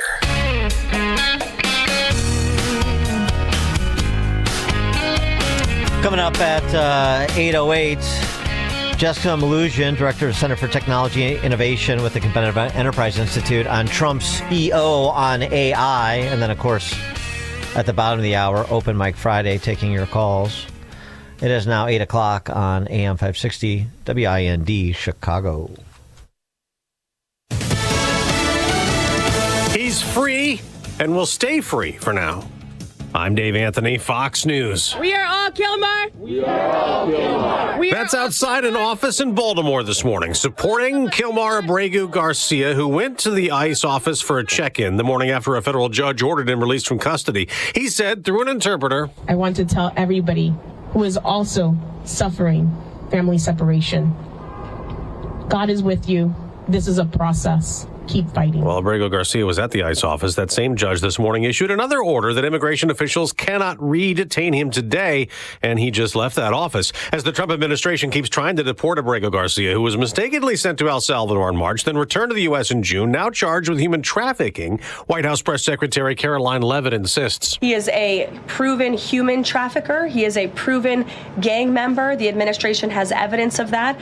And as you saw from the Department of Homeland Security, they issued a statement saying they'll continue to fight this legal battle in court. When he was deported, Abrego Garcia was with alleged Venezuelan gang members, and the U.S. keeps cracking down on Venezuela, sanctioning 6 more oil tankers after seizing one this week, following the military operation blowing up drug boats off the coast. Democratic Senator Jackie Rosen demands more information, worried President Trump will get us into a war. What is the purpose of this war? It seems to be, does he want the oil? Does he want to stop it? We don't know what he wants. Iran has just arrested a Nobel Peace Prize winner again, 2 years after Narges Mohammadi was awarded the prize while imprisoned for her activism in Iran against the oppression of women.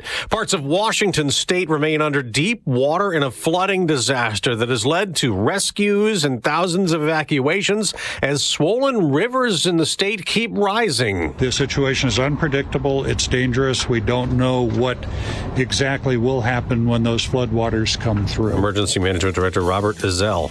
America's listening to Fox News. Good morning. It is 22 degrees here in Chicago on AM 560 The Answer. I'm Stace Keene in the AM 560 newsroom.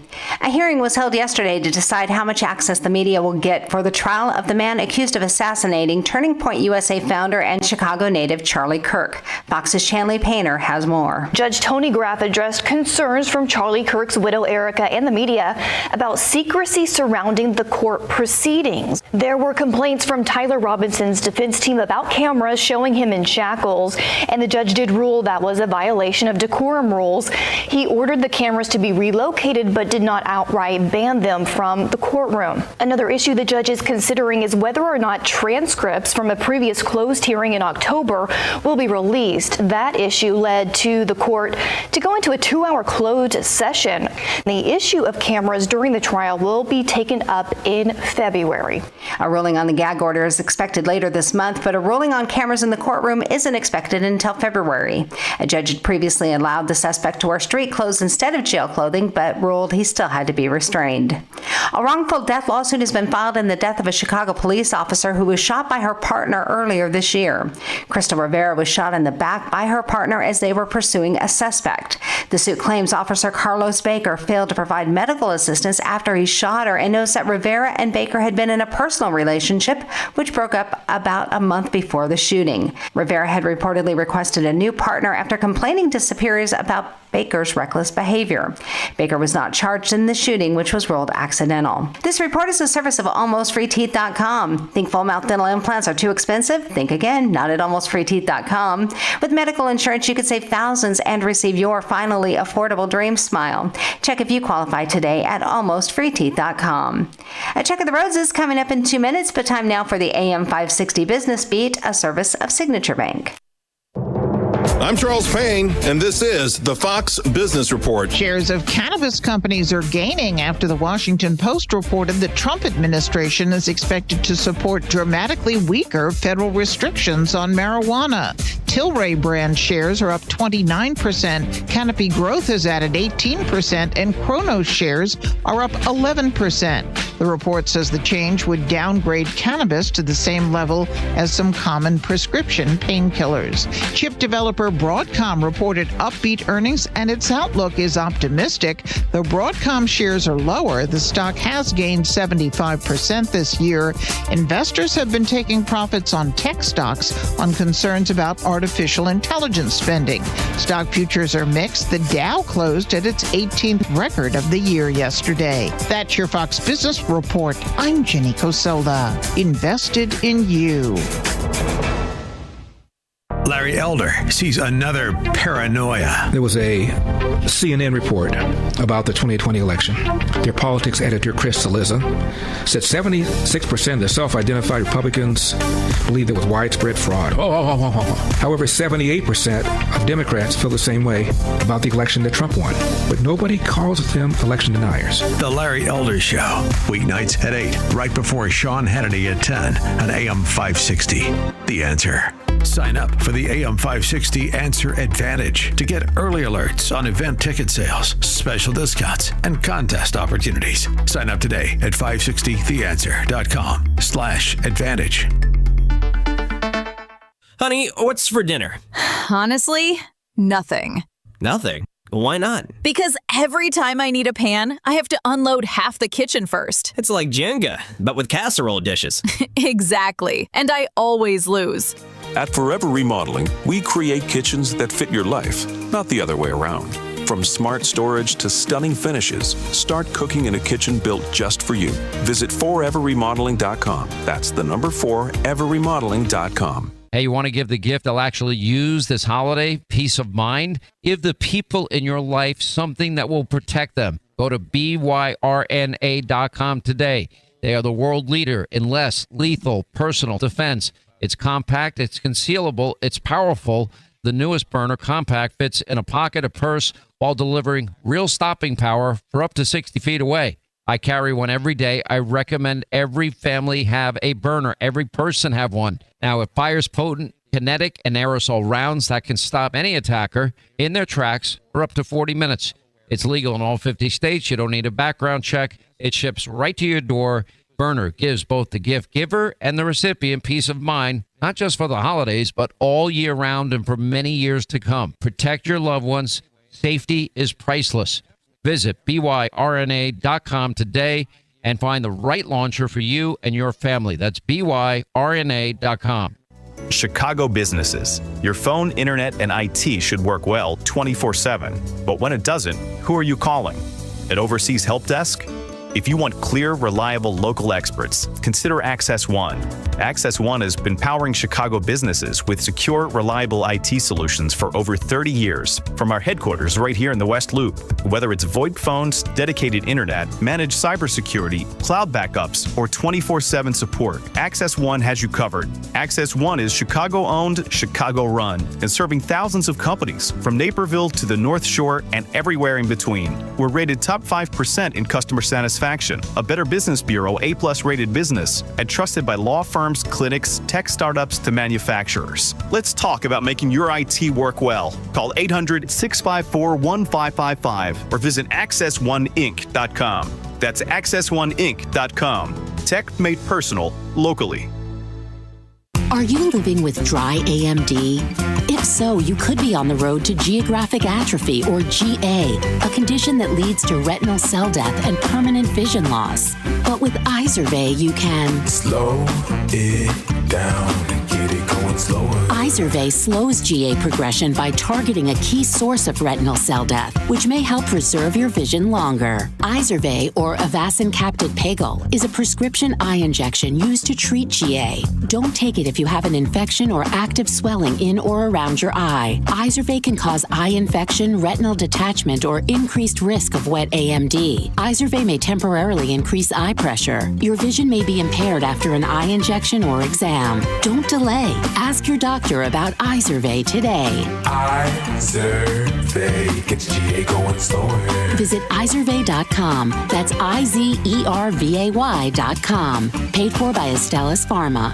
Hello, this is Alistair Begg. In September of 2026, I'll be teaching the Bible as we cruise through the Norwegian fjords. I'd love for you to join me. Call 855-565-5519 or visit deeperfaithcruise.com.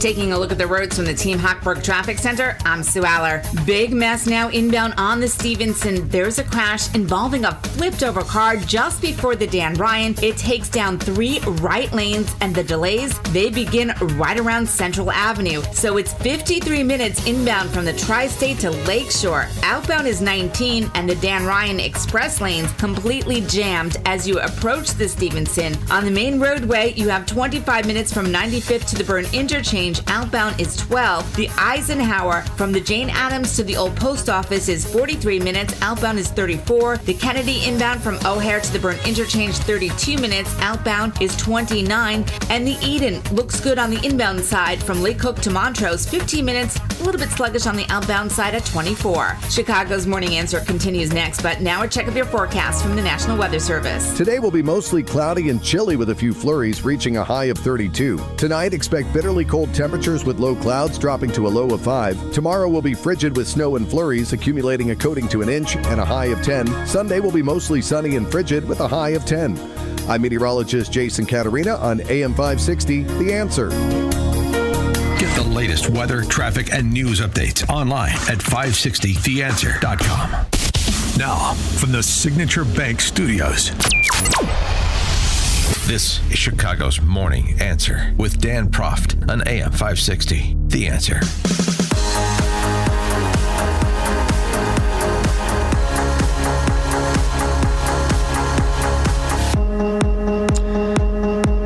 Top of the morning, Dan Proft here. So President Trump has interceded on behalf of AI development. What's AI, you ask? Well, let me defer to an expert. AI is kind of a fancy thing. It's, first of all, it's 2 letters. It means artificial intelligence. But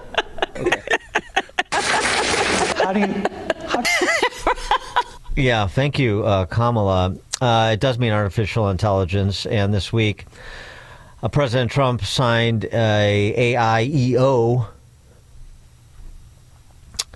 The order directs the Attorney General to establish an AI litigation task force to challenge unconstitutional, preempted, and otherwise unlawful state AI laws that harm innovation. Basically, we can't have a 50-state patchwork of laws governing the development of AI.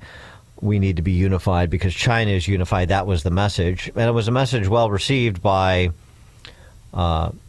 tech guys like, the All In podcast boys. I'm talking about David Sachs and Chamath Palihapitiya. In fact, Chamath Palihapitiya posted, the reason this EO is important is that the federal government can take the lead on defining the rules of the field. Playing a game with 50 sets of rules isn't viable. Having to do so would slow down investment. But with one federal framework, there's an opportunity to create one set of rules so that AI investments can continue, currently responsible for half of American GDP. Well, yeah, there's that too. For more on the topic, we are pleased to be joined by Jessica Malusian, Director of the Center for Technology and Innovation with the Competitive Enterprise Institute. Jessica, thanks for joining us again. Appreciate it. Oh, it's my pleasure. So Trump's executive order on this front, this a judicious move by the president? Well, I think the direction is correct. As you explained, this is something we need if we're going to stay competitive with China. And if the world is going to build on an AI model, we certainly want it to be a U.S. model, not a Chinese model. So I agree with the logic behind it, but I do think that in order for it to be really effective, we probably need Congress pass federal preemption. But I think the executive order is directionally correct, and I think it's well thought out. You know, it doesn't say every state law on AI is out. It doesn't say that.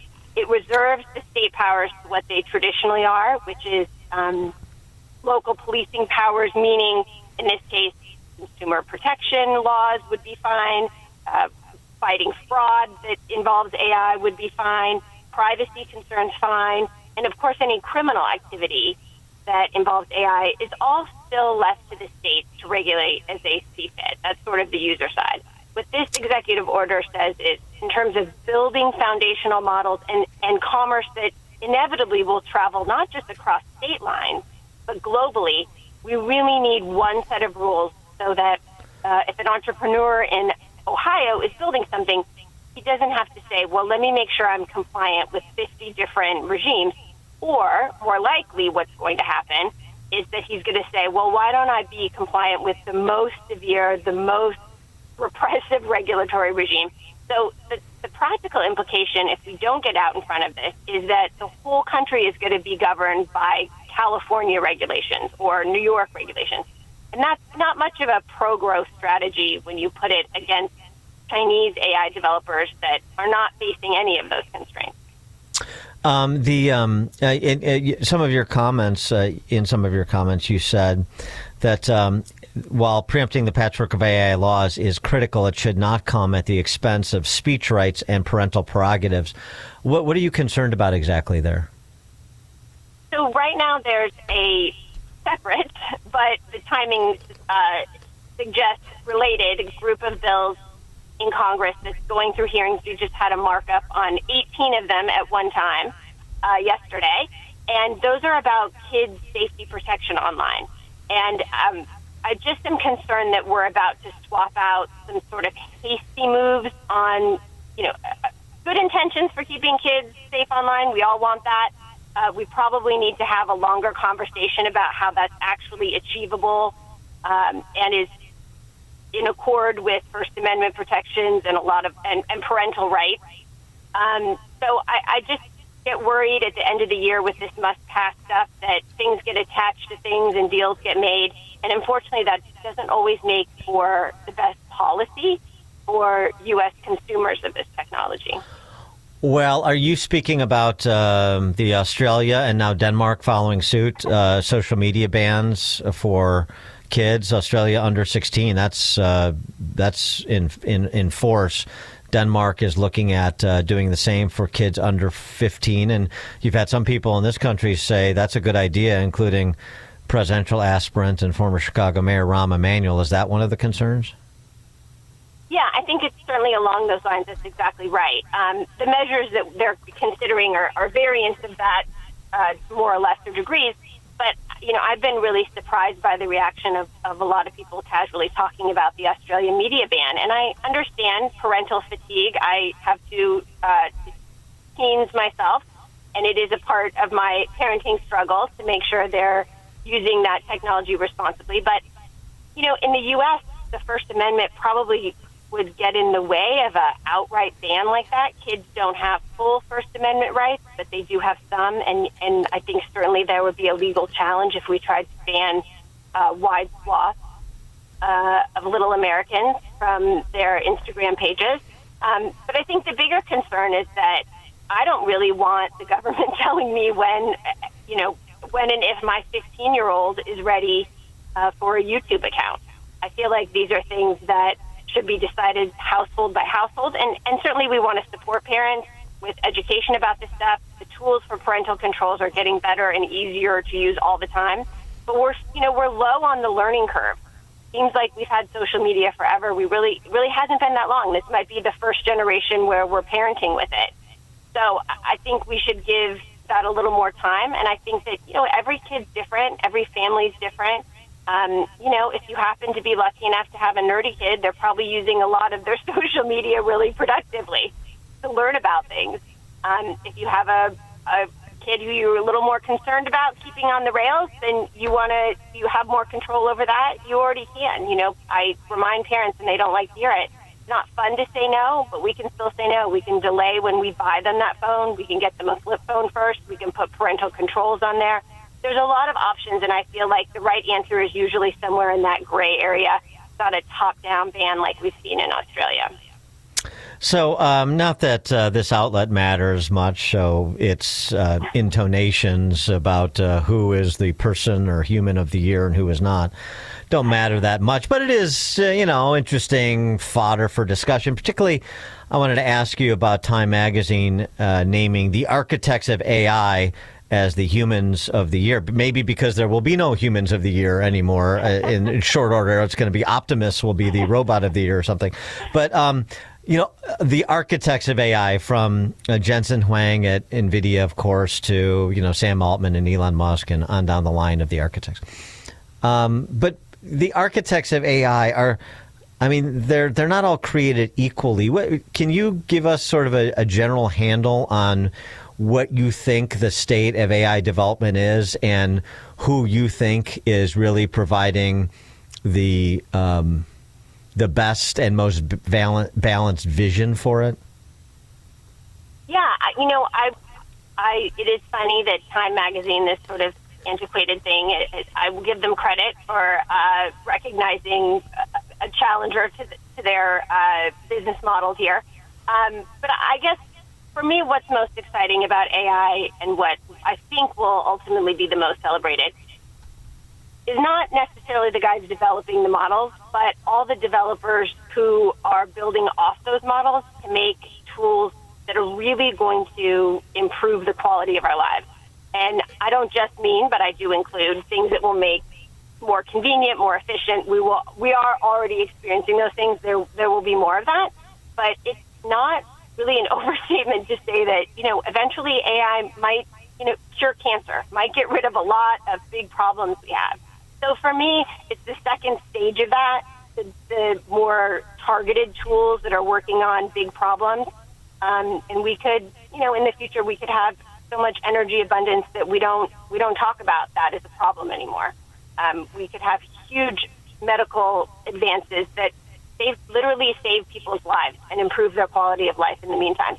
So for me, I certainly am grateful for the big names we hear about, and they're out there spending the big R&D and they're doing the frontline work, and I am grateful for all of that. But of course, there's going to be challenges. There's going to be problems. This is the case with all technology, right? There's pushback. There's push forward. There's challenges that come up. Laws need to be amended. We need to change our behavior. It's all a big learning curve. I don't think AI will be any different. I think there's a lot of pretty responsible innovation going on, but that's not to say there won't be troublesome actors that needs to be addressed. But I think the upside is something we probably can't even really imagine in terms of the big stuff. So I understand people are concerned. New things are scary. That's always been the case with technology. But whatever we develop and grow, no development of technology has put everyone out of work ever in the history of time. So I think there'll be displacement, there'll be those sorts of challenges. But I think on balance, overall, humanity is going to be better off with this new set of tools. Do you watch and pay closer attention to any of these sort of brand name AI developers, one over the other? Just very personally, I'm a big, I use Gemini because it's integrated into so many other things, and I think it will be more so that I already use. But I think that part of our learning curve on this is finding what works for you and shopping around a little bit and finding out what benefits you and also the limits of those benefits. I describe my generative AI use as like having a good intern. Like, I would still check the work of an intern. I'm still fact-checking that, but it does help with a lot of the bulk stuff. And I think everyone will use this stuff differently. And, that's why it's so great. We have the open models. I really like that that's part of the ecosystem that anyone can build on. That makes innovation accessible, not to just the big guys that have the big budget, but looks more like we had in the last generation of the internet, which was like guys sitting in their garage figuring out the next big thing. And I think that's where so much of the good stuff comes from. And it's going to be a little bit of trial and error for everyone as an individual, but I think that's really healthy. Jessica Malusian, Director of the Center for Technology and Innovation with the Competitive Enterprise Institute. Jessica, thanks as always for joining us. Appreciate it. It's always a pleasure. Thanks so much. And Jessica joined us on the Turnkey.Pro answer line. This is Chicago's Morning Answer. This is a full-blown 4-alarm holiday emergency here. On AM 560. We're going to have the happiest Christmas since Bing Crosby tap danced with Danny Kaye. The Answer. Dan Proft here to tell you about an opportunity for you to promote your business and to make a difference this Christmas season. I'm talking about our Food for the Poor Business Benefactor Program. We've partnered with Food for the Poor to provide life-saving food and water for thousands of children and their families in Latin America and the Caribbean. Your business can be a part of this effort. Become a Food for the Poor business benefactor by making a $2,500 tax-deductible donation to Food for the Poor. That donation will help more than 30 children for an entire year. And when you do that, AM 560 will give you 40 one-minute commercials to air here on AM 560 The Answer between 5 a.m. and 8 p.m. Monday through Friday at no additional cost to you. To take advantage of this deal, just call John Gallagher at 847-472-8950. Again, that's 847-472-8950. One more time, the number, 847-472-8950. Or go to 560theanswer.com/food for the poor. That website again, 560theanswer.com/food for the poor. AM 560. The Answer. Open mic! Open mic Friday! Call it now! Open mic Friday! Top of the morning, Dan Proft here. It is that time of the week again. Open Mic Friday. Taking your calls, 312-642-5600, Turnkey.Pro answer line. With comments, criticisms, concerns, compliments, general crack pottery. We'll take it all, but we begin, as we do, with Turnkey.Pro founder David Kolsak. David? Hey, good morning, Dan. Our illustrious government of Illinois strikes again, right? Imagine opening your already expensive electric bill a year from now and realizing the number at the bottom isn't just a little higher, it's significantly higher, like 30 or 40%, not because you use more electricity or not because the weather was extreme, but because of a new law passed in Springfield, the Clean and Reliable Grid Affordability Act. I get a kick out of the names of these bills that they make everything sound so good. Supporters of the bill say that it will deliver long-term savings and cleaner energy and a more stable grid. But what they don't say is that you, the consumer, are being asked to fund all these changes up front, long before any of those promised benefits ever reach your home. And that's where the problem begins. This new law creates new charges on electric bills to finance major energy storage projects like large-scale grid batteries. These batteries are supposed to make the grid more stable years down the road. But the cost of building them doesn't fall on the state or the utility companies or the corporations that will profit from them. The cost falls on directly to you, the ratepayer, through mandatory fees built into your electric bill. Even lawmakers who support clean energy said plainly during the debate that this bill amounts to a guaranteed rate increase for Illinois consumers. The state had options. Legislators could have funded these projects through state-backed loans or other financing tools that wouldn't hit families all at once, but that alternative was rejected. Instead, the burden is placed squarely on the households that are already dealing with high energy prices, sky-high grocery bills, and ridiculously unfair property taxes based on unrealized gains on property you already own. Again, we pay taxes on what we earn, we pay taxes on things we buy, and we pay taxes on things we already own with money that's already been taxed. And what makes things worse is the timeline's backwards. The new the new charges come first. The projected savings, if they ever materialize, come much later. So while politicians paint a picture of long-term affordability, the reality for your family in the short and medium term is higher bills every single month. Once again, the lawmakers punish the residents, and we have no say. Just screw you, pay me. And there's the question of who gets to make these big decisions about Illinois' energy future. Under this new law, enormous authority is handed to the Illinois Commerce Commission, a 5-member body appointed entirely by the governor. These commissioners, not anyone you elected, will shape the long-term resource plans that determine what types of energy Illinois uses and what infrastructure gets built, and ultimately how much you pay. So critics across the political spectrum are worried about this. When unelected officials have near total control over direction of one of the most expensive essentials in your household budget, accountability drops and costs are assured to rise. And once these decisions are locked in, you, the consumer, have no recourse. Business groups from manufacturers and industrial operators are warning that these added costs won't just hit homes, they'll hit businesses too. And when business energy costs go up, increases ripple through the entire economy and prices rise. Jobs can be affected, and ultimately the consumer pays again at the store, at the gas pump, and in higher prices for goods and services. It never ends. In reality, the Clean and Reliable Grid Affordability Act is not consumer affordability at all. It's a consumer funding bill. It asks everyday Illinois families to bankroll an ambitious overhaul of the state's energy system with immediate costs and uncertain long-term payoffs. And while cleaner energy and more reliable energy is something everyone wants, it's hard to justify a plan that forces higher bills now while offering the promise of savings years down the road. It's a joke. So when you hear politicians insist that this law will make electricity affordable, remember this: you can't call something affordable if it raises the very bills families are struggling to pay. As an Illinois consumer, you deserve transparency, accountability, and a fair path forward, not an energy law that increases your costs before delivering any benefit. Because in the end, it's your family's budget is not, and it's not a political talking point, it's your life, and you deserve better than higher bills disguised as affordability. So good luck voting them out, because they fixed those results too, and getting out of Illinois just got more attractive thanks to the likes of our big, fat, rich, out-of-touch governor and all of his crony. So have a great weekend.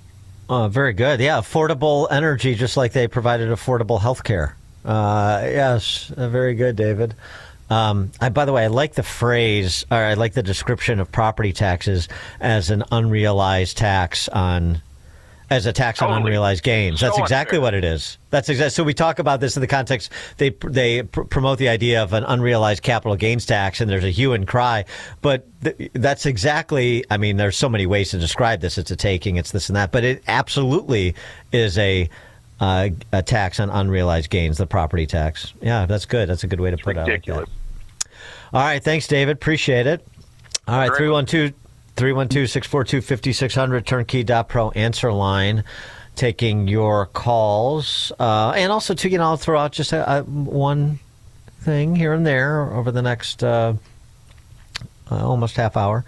One thing, does anybody want to weigh in? I mentioned it. We didn't get to it earlier in the program. Madigan, Mike Madigan, remember him? He's the longest-serving state house speaker in the history of our country. Remember him? He's the one that both parties obsessed about and basically genuflected before in Springfield for the better part of a half century. That guy. You remember? Yeah, he's serving out a, 6.5-year prison sentence? And he has recently filed a clemency petition with the Office of the Pardon Attorney. The entry asks for a pardon after completion of sentence, but further details were not provided, meaning if it's unclear if Madigan has requested to be released from custody earlier. Let me disabuse you. I mean, what would be the point? Yeah, pardon me when I'm 90 years old and I get out of prison. No, obviously he's looking for a Blagojevich deal, commutation of his sentence from President Trump. And I'm sure he'll be penning very nice letters to him about how he agrees with this and he agrees with that. And if he resuscitates Celebrity Apprentice, Mike Madigan wants to be on, and all of those things, anything to get out of prison, right? Of course. But, I mean, if it was good enough for Blagojevich, the sentence is too stiff. He served enough time. Everybody does it. Well, here's the leader of everybody for 50 years. Shouldn't he get the same treatment as everybody else, who, particularly those who supported the commutation for Blagojevich? Including Republicans, for God's sakes. 312-642-5600, turnkey.pro answer line.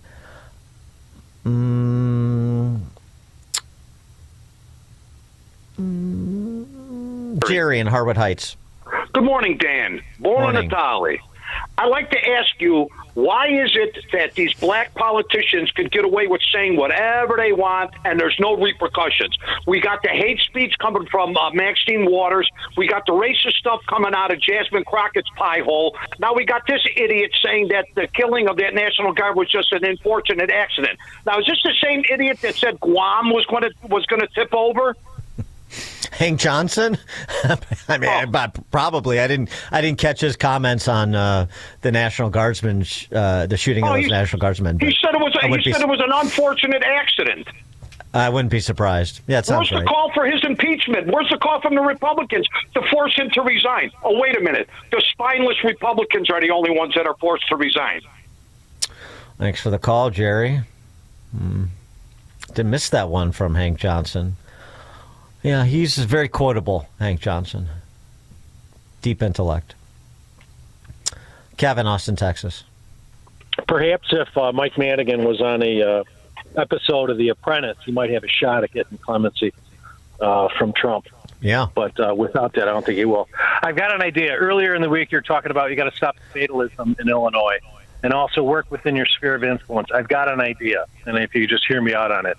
What people should do is get like $5 a week, throw it in a jar every week until the primaries come up.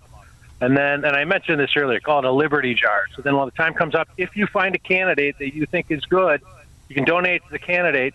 And if that doesn't work, pool with the people in your precinct and just have a party and figure out what you're going to do next year. Okay. Thanks for the call, Kevin. Text 24/7. It wasn't Hank Johnson that called it an unfortunate accident. I missed that one, so I don't know who it is properly attributable to, but Eduardo, Tampa Bay. Hey, Eduardo. Interesting. I wonder who Eduardo's talking to. Hello? Eduardo? Oh, yeah. Sorry about that. I was talking to my brother. Sure. Yeah, that's all right. All right. Sounds like you're having a scintillating conversation about the weather. Yeah, but anyway, go ahead. Yeah. Well, he's glad he's here because he's not in cold Chicago, so he's going to be here a few months. So, okay. I wanted to comment about the Aussie law, especially with these young kids that came in from Philly over here to Florida, and then Gen Z saying that they're exhausted. So we have a work ethic problem with these young people. There's no discipline. I think it's maybe 2 years of military service, and they get to learn a trade somewhere along those lines. They might be in better shape. Thanks for the call, Eduardo. On the unfortunate accident, I guess that was Benny Thompson. You remember Benny Thompson. He was the chairhuman of the that phony baloney Star Chamber J6 committee. Benny Thompson. Yeah, that sounds right. That doesn't surprise me. Benny Thompson, Hank Johnson, Maxine Waters, Jasmine Crockett, Ilhan Omar, Rashida Tlaib, AOC. I mean, spin the wheel. Could be any of them. Margot Burridge. Well, I'm kind of rooting for the clemency because if Trump gives Madigan clemency, he's not going to give it to him for nothing. There is no person better positioned than Mike Madigan to deliver the state of Illinois back to the people. He knows where all the bodies are buried. He can give it all to Trump, and we can clean this dump up for once and for all. If he would, play ball. And that's the only way he's going to get clemency from Trump. You know that. Yeah, thanks for the call, Margot. I don't know. Right, the Madigan is a reformer, and he's going to try to take everybody down with him or exact a reckoning for those who weren't, I don't know. He's going to be, essentially you're going to flip Madigan, and he's going to be a CI for the G to take down whatever's left of the power structure that existed when he was at the top of it. Yeah, I don't think so. But that's part of why I suppose people take shrug their shoulders about politicians after they've been convicted, which happens so frequently here. Ed Burke, Matt Madigan, George Ryan, Rod Blagojevich. By the time you finally catch up to most of them, they're done. Right? They're irrelevant. And so you just focus on the next class of grifters. It's like getting, as I say, it's like getting Joey the Clown Lombardo when he's in his 80s. Like, all the damage has been done. You can't undo it. And what's the real reckoning you're going to deliver? A few years at a club fed? Yeah. A lifetime of graft and a couple of years on the back end? pretty attractive to a lot of people, which I guess is why it keeps happening. Huh? A lot of money to be made. And not just the $128,000 salary and benefits package that part-time state legislators enjoy in this state. Bob in Coloma, Michigan. Good morning. Thank you for taking my call. Earlier, you were talking about electronic monitoring, and I had the idea that if they modeled it after the electronic monitoring in the movie The Running Man, perhaps the people would not be so apt to act up while they're on it. And I wish you guys a very Merry Christmas and Happy New Year. Thank you. Thanks for the call, Bob. Appreciate it. This is always useful. Colonoscopy tips from Dean in Sarasota, Florida. Well, Dean's colonoscopy tips. Dan, if you're like me, and I know I am, I hate going to the doctor for a colonoscopy. The first time I had a colonoscopy, it was awful. I had to wait 3 years and do it again, and I was devastated that I had to do it again. But here's the tips I learned the second time around that your listeners may find useful. 1, when you get the bottles, put them in the refrigerator. It's much better to drink when it's cold. 2, get your wife out of the bedroom, get her out of the house. It's a day to be alone. 3, when you drink the bottles, drink them through a straw. That takes the bad taste away. And just suck them on down. 4, and this is the most important one, make sure your proctologist has great depth perception. Thank you. Thanks for the call, Dean. Yeah, that last one about depth perception, that's very good. Yeah. Moon River. I can't help but think of the scene from Fletch. Or that joke I've told on the show before. What did the... guy goes to his, let's say, proctologist and says, my backside really hurts, doc. He says, well, where does it hurt? He says, right here by the entrance. And the doc says to him, well, if you keep calling it the entrance, it's going to continue to hurt. Okay. Bob in Naperville. Yeah, this goes back to a couple weeks ago. It was a Thursday morning. I was making pancakes, and you were fit to be tied, another senseless murder or something, and you just were going on. And you could tell you were really bummed out, and I think your exact words were, I'm sick and tired of it. And it got me thinking how you could use some cheerleading now and then. Every day you, talk to some 17th century astronomers telling them the Earth is round, and they're like, no, it's flat. And you must be going crazy. So anyway, I came up with this little cheer. Dan, you're the man. If your name were not Dan, I'd probably use Stan. You got your start at WLS. Your work ever since is spot on, priceless. Corruption, crime, and taxes reign supreme. Those not yet dead move out and take their dream. The constant drip is driving you nuts. It's a shame our mayor is a putz. Dig deep, my friend, and keep up the fight. Your wisdom and wit will go on to shine bright. Keep up the good work, my friend. Thanks for the call, Bob, and the little rhyme there. I like that. It was good. Oh, thank you.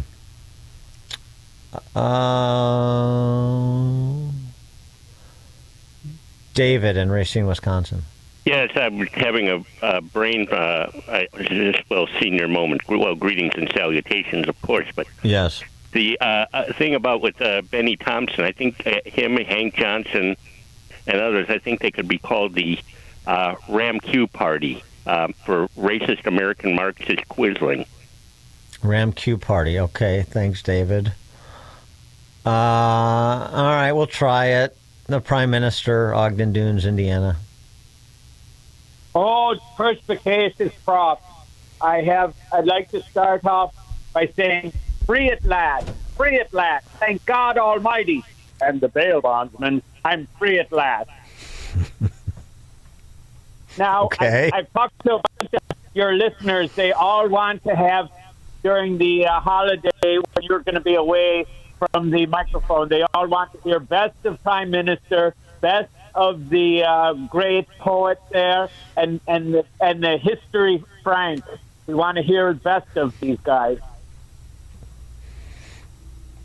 Okay, it's duly noted. Make it happen. I'll see what I can do. I'll run that up the flagpole. Now I'm going to tell you the latest on JB Lizzo. With all the good attention Minnesota has gotten with those wine professionals at your finer restaurants, the sommeliers, JB has lost the headline initiative. And to regain the spotlight, he's considering recruiting to Chicago some countrymen, especially from the Dark Continent. Now, he'll be able to use state funds to train these guys to be Lake Michigan pirates who may attack during the Mackinac race. And, JB Lizzo sued Dan, so what country is his first pick? He's going to import young fellers from Sudan. Hi-oh. Oh, boy. I thought you were going to take that towards the playpen, but okay, all right. One more, if you got one more. The needle is broken on me moral compass. I got no more for you. Thanks, Prime Minister. Appreciate it. Robert, Bloomingdale. Wow, the Prime Minister of Ireland. How can you top that? But tough. Yeah. Listen, the reason I was calling, Dan, first of all, Merry Christmas to you. And, I just wanted to talk about that assisted suicide bill that our good governor passed. I'm with the Knights of Columbus here in Bloomingdale, Illinois at St. Isidore's, and we're fighting tooth and nail to stop this bill from being signed. And my question to everybody out there is, how can you have any bit of a conscience of whatsoever and sign such a stupid bill? I wish I had an answer for that. But that's all I wanted to say here. Yes, and as a texter said before, to do so on the Feast of Our Lady of Guadalupe, too.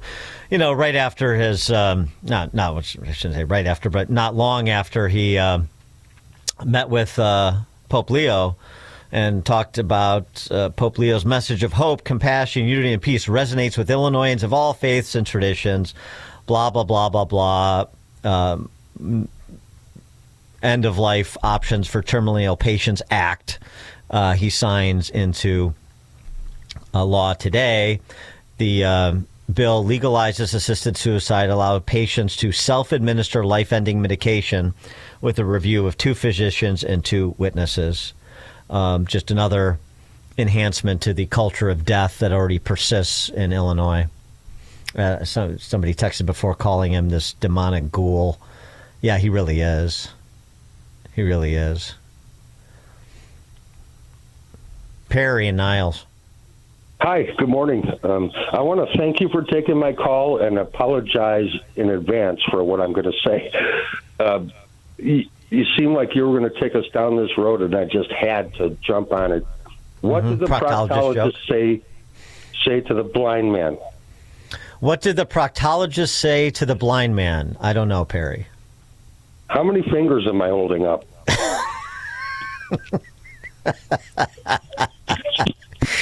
Very good.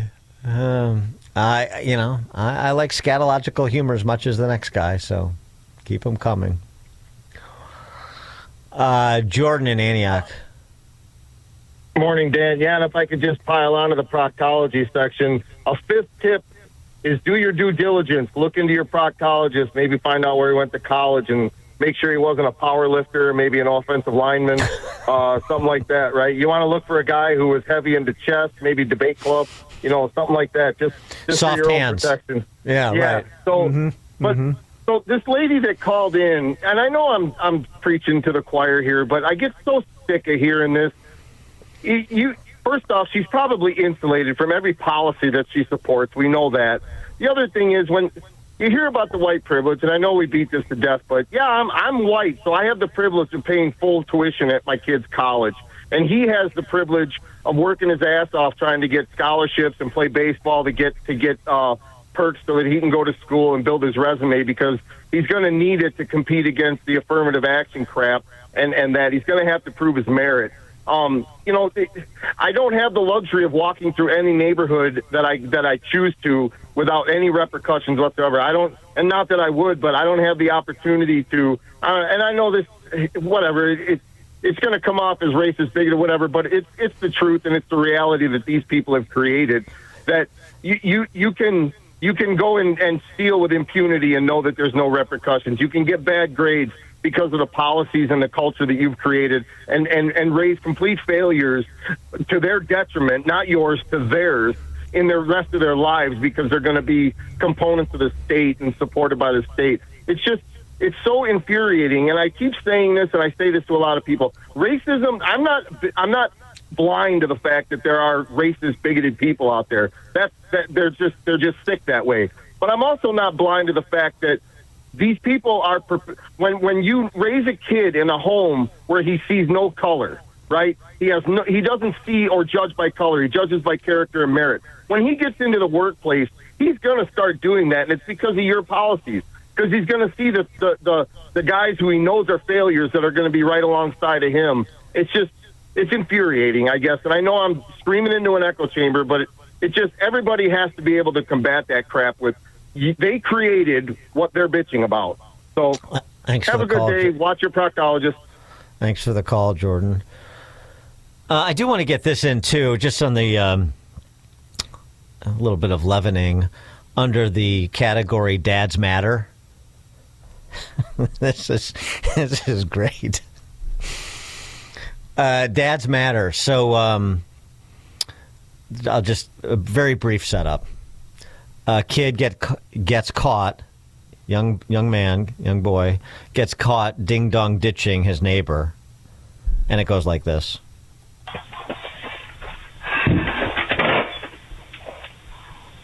Oh crap! What do you? Can I help you? No. What are you doing here? I'm really sorry. I was going to ding dong ditch you guys. I'm super sorry. Does your dad know you're out here doing this? I will call him right now.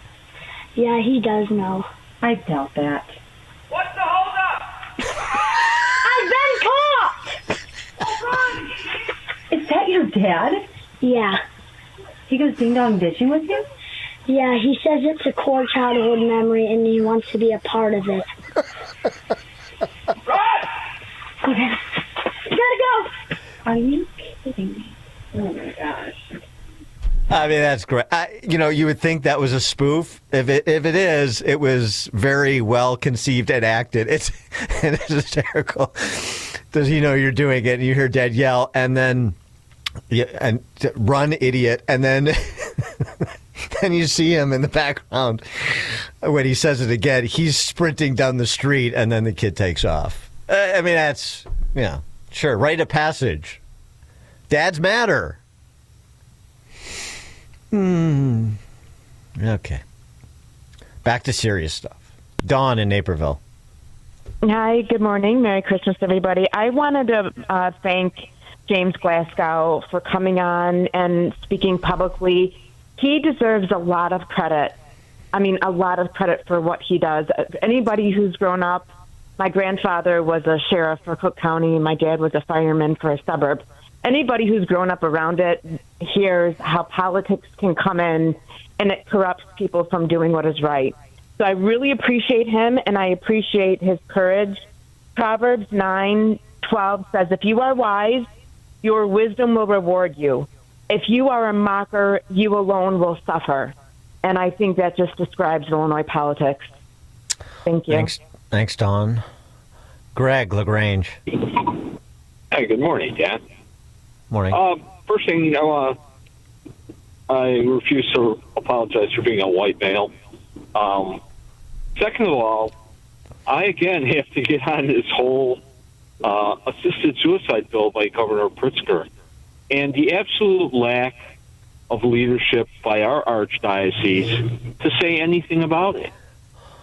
And I am awaiting another homily by a priest tomorrow at a different church because I left my initial church over many concerns about the lack of the archdiocese doing what is right as opposed to what is expedient politically. And I will always find the tabernacle, hopefully one day out of the state. But I agree with you 100%, Dan. They are politicians in robes. They have no backbone to stand up to the most evil acts and evil laws signed into action I've ever seen. Have a great weekend, and God bless you, and have a very Merry Christmas to everyone at the station. Thanks for Greg. Appreciate that. Something else, too, I thought this was kind of fun because these are both fun guys and funny guys. You know, David Spade and Dana Carvey do this podcast together. And Spade went off on tree lighting ceremonies that sort of like assiduously avoid any mention of Christmas. Sort of a fun exchange. Picks, your hot picks. I will say that Christmas is taking a little bit of a beating lately. It is December, and I saw the other day there was a tree lighting ceremony for the Christmas tree in some dopey mall. I don't know. Yeah, sure. But it said tree lighting ceremony, and they were careful not to say the word Christmas during the whole ceremony. No. I'm like, why? Why can't? So it's just a tree, and you go. I would understand if you said they're doing the tree lighting at the Grove or whatever. You go, okay. Mm-hmm. But to consciously avoid that, then what is the tree for? A December to remember? Is it a Lexus dealership? Why do we have for the whole month? Isn't it for Christmas? Well, I know a lot of different kinds of people. Sure. We know John Lovitz and others. I've never met someone from another religious faith that was upset about a Christmas tree. I'd say stop that bullshit. Yeah, because everyone loves Santa and the tree and all the trappings. I like all things about it. Yeah, and then if you're of faith, Don't say and that it's word. It's about Christianity. But I think at this point in America, it's just Christmas. It's right. It's a fun holiday, and I don't like the thought police. I don't like to have words I can't use. Right. I don't like that anti-Christian feel, because Christmas to me wasn't really about that, because I am Christian, but you're I'm like, secular. I'm just you're more elapsed, more spiritual. But just as like, is this where we get to hammer it? You can't say that by anyone else. You can't just sort of. We're taking a beating down in Africa. It's like, this is not the year to be Christian. I will tell you that. That's for. Frank at Board of Trade. Yeah, Illinois is, again, a distinct character now. You can destroy yourself fiscally. You can be run by sociopaths from a law enforcement standpoint. You can kill your baby here, and now you can kill yourself here. Maybe you can get buried here, too. Thanks for the call, Frank. Bill in Waukegan. Hey, Dan, thanks for taking my call. But I just want to say, contradicting all the other guys that talked about proctologists, mine was the best because when I had my first exam, he found a set of car keys I had lost back in 1974 from my Chevy Vega. So I tell you, he was the best guy and had the softest hands. And the one thing I want to warn other people about is make sure that when you're getting your exam, you don't feel both of his hands on your shoulders. Thanks, Dan. Merry Christmas. Yeah. Tim in Woodstock. Hi, good morning, Dan. And I'm sorry if you already covered this ground a little bit already, but our morally unprincipled governor who released 1,700 criminal illegals so far back into Illinois. I heard earlier in the week that Bill O'Reilly had a conversation with Trump last week because he feels Trump is going too soft on Pritzker and should actually attempt to indict him. And I'm just wondering your thoughts on that, and also if he could withhold more funding, or really just cut off funding to Illinois until they repeal the Safety Act altogether. The safety. Yeah, thanks for the call, Tim. I mean, the funding of sanctuary jurisdictions, I mean, that'll be a matter of litigation, but I think the federal government can do some things there. Certainly, like you saw this week with the Department of Transportation sending the letter to Brandon Johnson saying you better come up with a safety plan for the CTA or you're potentially jeopardizing any federal support you currently enjoy from the federal government. With no cash bail, God, that would be interesting. I mean, you could certainly withhold like federal grant funding. It's so much less so for local law enforcement, and that you'd probably have to have a nexus there for like Department of Justice grants that police departments and states' attorneys' offices get and so forth. I'd have to look a little bit more into that to figure out where there are potential opportunities to properly incentivize the politicians who foment lawlessness, both with respect to their domestic residents as well as their imported residents. Good question. All right, Chuck in Delavan, you're on. Hey, everybody, please stay in Illinois this weekend. The roads are really bad up here. It's 3 degrees Saturday, 3 degrees Sunday. Everybody's driving underneath semis.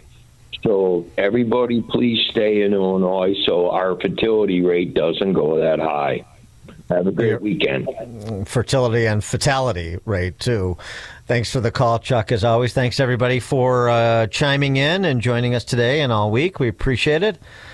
Have a good weekend. It's now 9 o'clock on AM 560 WIND Chicago. He remains free.